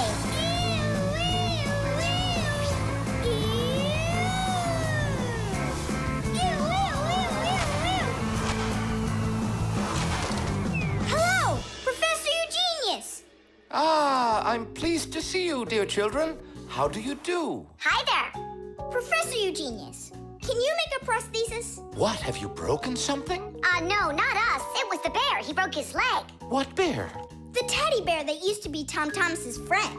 Ah, now I see. Today, with the help of modern prosthetics, more is being replaced than just arms and legs. For example, if you lose a tooth, it can be replaced with an artificial one. That's also a prosthesis. And there are times when a person starts losing their vision because the lens in their eye gets foggy and can't focus. For this, there's another kind of prosthesis, a new clear artificial lens. A prosthesis can also be used to help people with poor hearing. A tiny device can be put inside of somebody's ear so they can hear what's going on. And that's not all. People have also learned how to treat a sick heart by replacing its worn-out parts with prostheses. What fantastic inventions these prostheses are. It's amazing what they can do. They help people live a full life. Professor, is it working out? We'll know soon enough.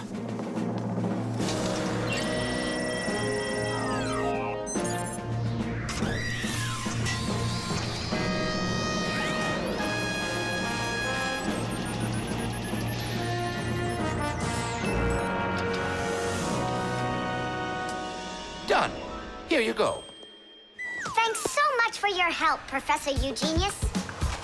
Not at all. Take care, kids. In gadgets and devices, our work will never end. Appliances are fickle, they need a loyal friend. At morning, noon, and midnight of every single day. When there is an emergency, you know we're on our way. 1, 2, 3. Inside we'll be all day and night. We fix things right. Well, now this old friend of Tom Thomas's will be just like new, Nolik. Simka, if Tom Thomas makes friends with the bear, then what? Will he stop being friends with us? Hi, everybody. Hi there. Oh, my teddy bear. You found him for me. And you fixed him. Ah, thanks a lot.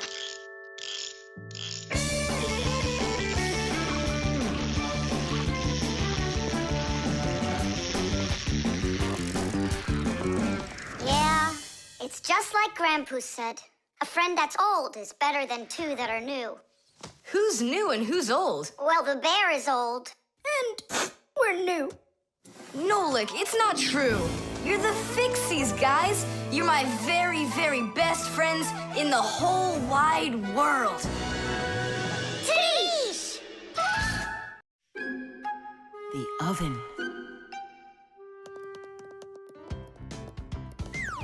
Now here he is, our death-defying acrobat. Nolik, don't! I'm not Nolik, I'm an acrobat. You're going to fall. I'm not going to. I see. Every single time with him, it's the same old story. He gets himself into trouble, and I've got to get him out of it. No, I'm falling. Whoa! Hold on! I'm just joking. Nolik, you're a knucklehead. Simka, Tula! We're down here! Look who's in trouble this time, huh? This isn't funny at all. Need some help? We can manage this ourselves. Right, Tula? Well, all right then. See you later. We gotta get out of here. Tom Thomas's mom is coming! Hide!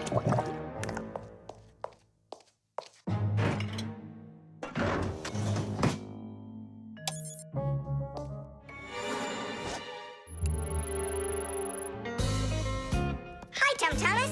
Hi, Nolik. Are you up for a ride? Because this train's leaving the station.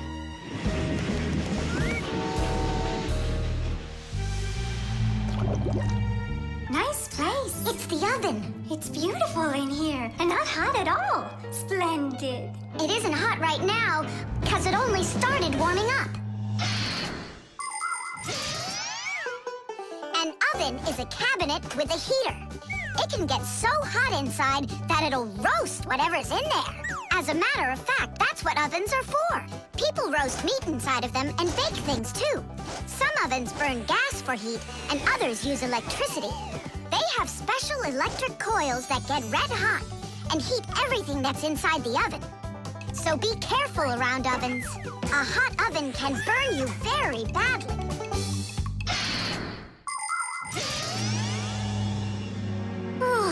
It really is getting so hot.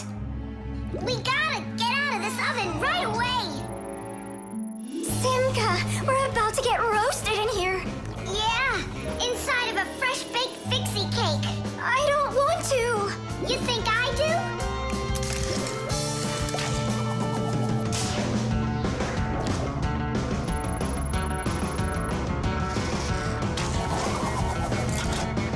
Here,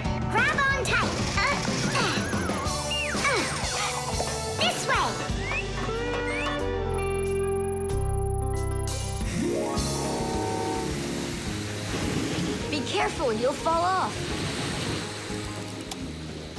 You're just like Simka. She told me the same thing, and then she was the one who fell. Right into the batter. Together with Tula. What? They both fell in the dough? Oh, yeah. And they're probably still stuck in there, too. Tom Thomas, the cake's fresh out of the oven. Do you want to try some? Where could they be, huh? I don't know. Maybe they're inside the cake. They could have turned into screws. We gotta find them. Hey, what are you doing? Eat. Stop playing. Hey, watch out. You could break your teeth. The first ovens in ancient homes were nothing more than simple fire pits where people cooked on hot coals. Later on, the stove was invented.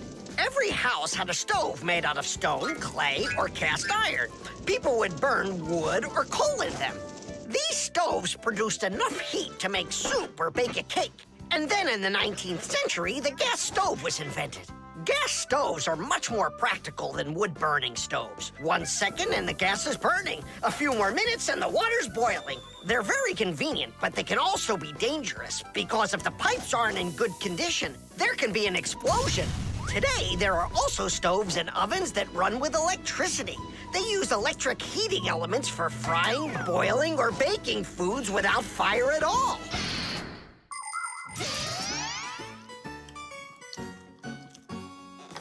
Tom Thomas, I think you'll explode. But it's so incredibly good. I just can't stop eating it. Keep chewing, Tom Thomas. That's as much as I can chew. Hey, what are you guys up to? Up to? We're trying to save you. You're not in the cake? Then how come I was eating all of this? I hate cake. Maybe it's because that's what good friends do. Yeah, he's a good friend who's got a really good appetite.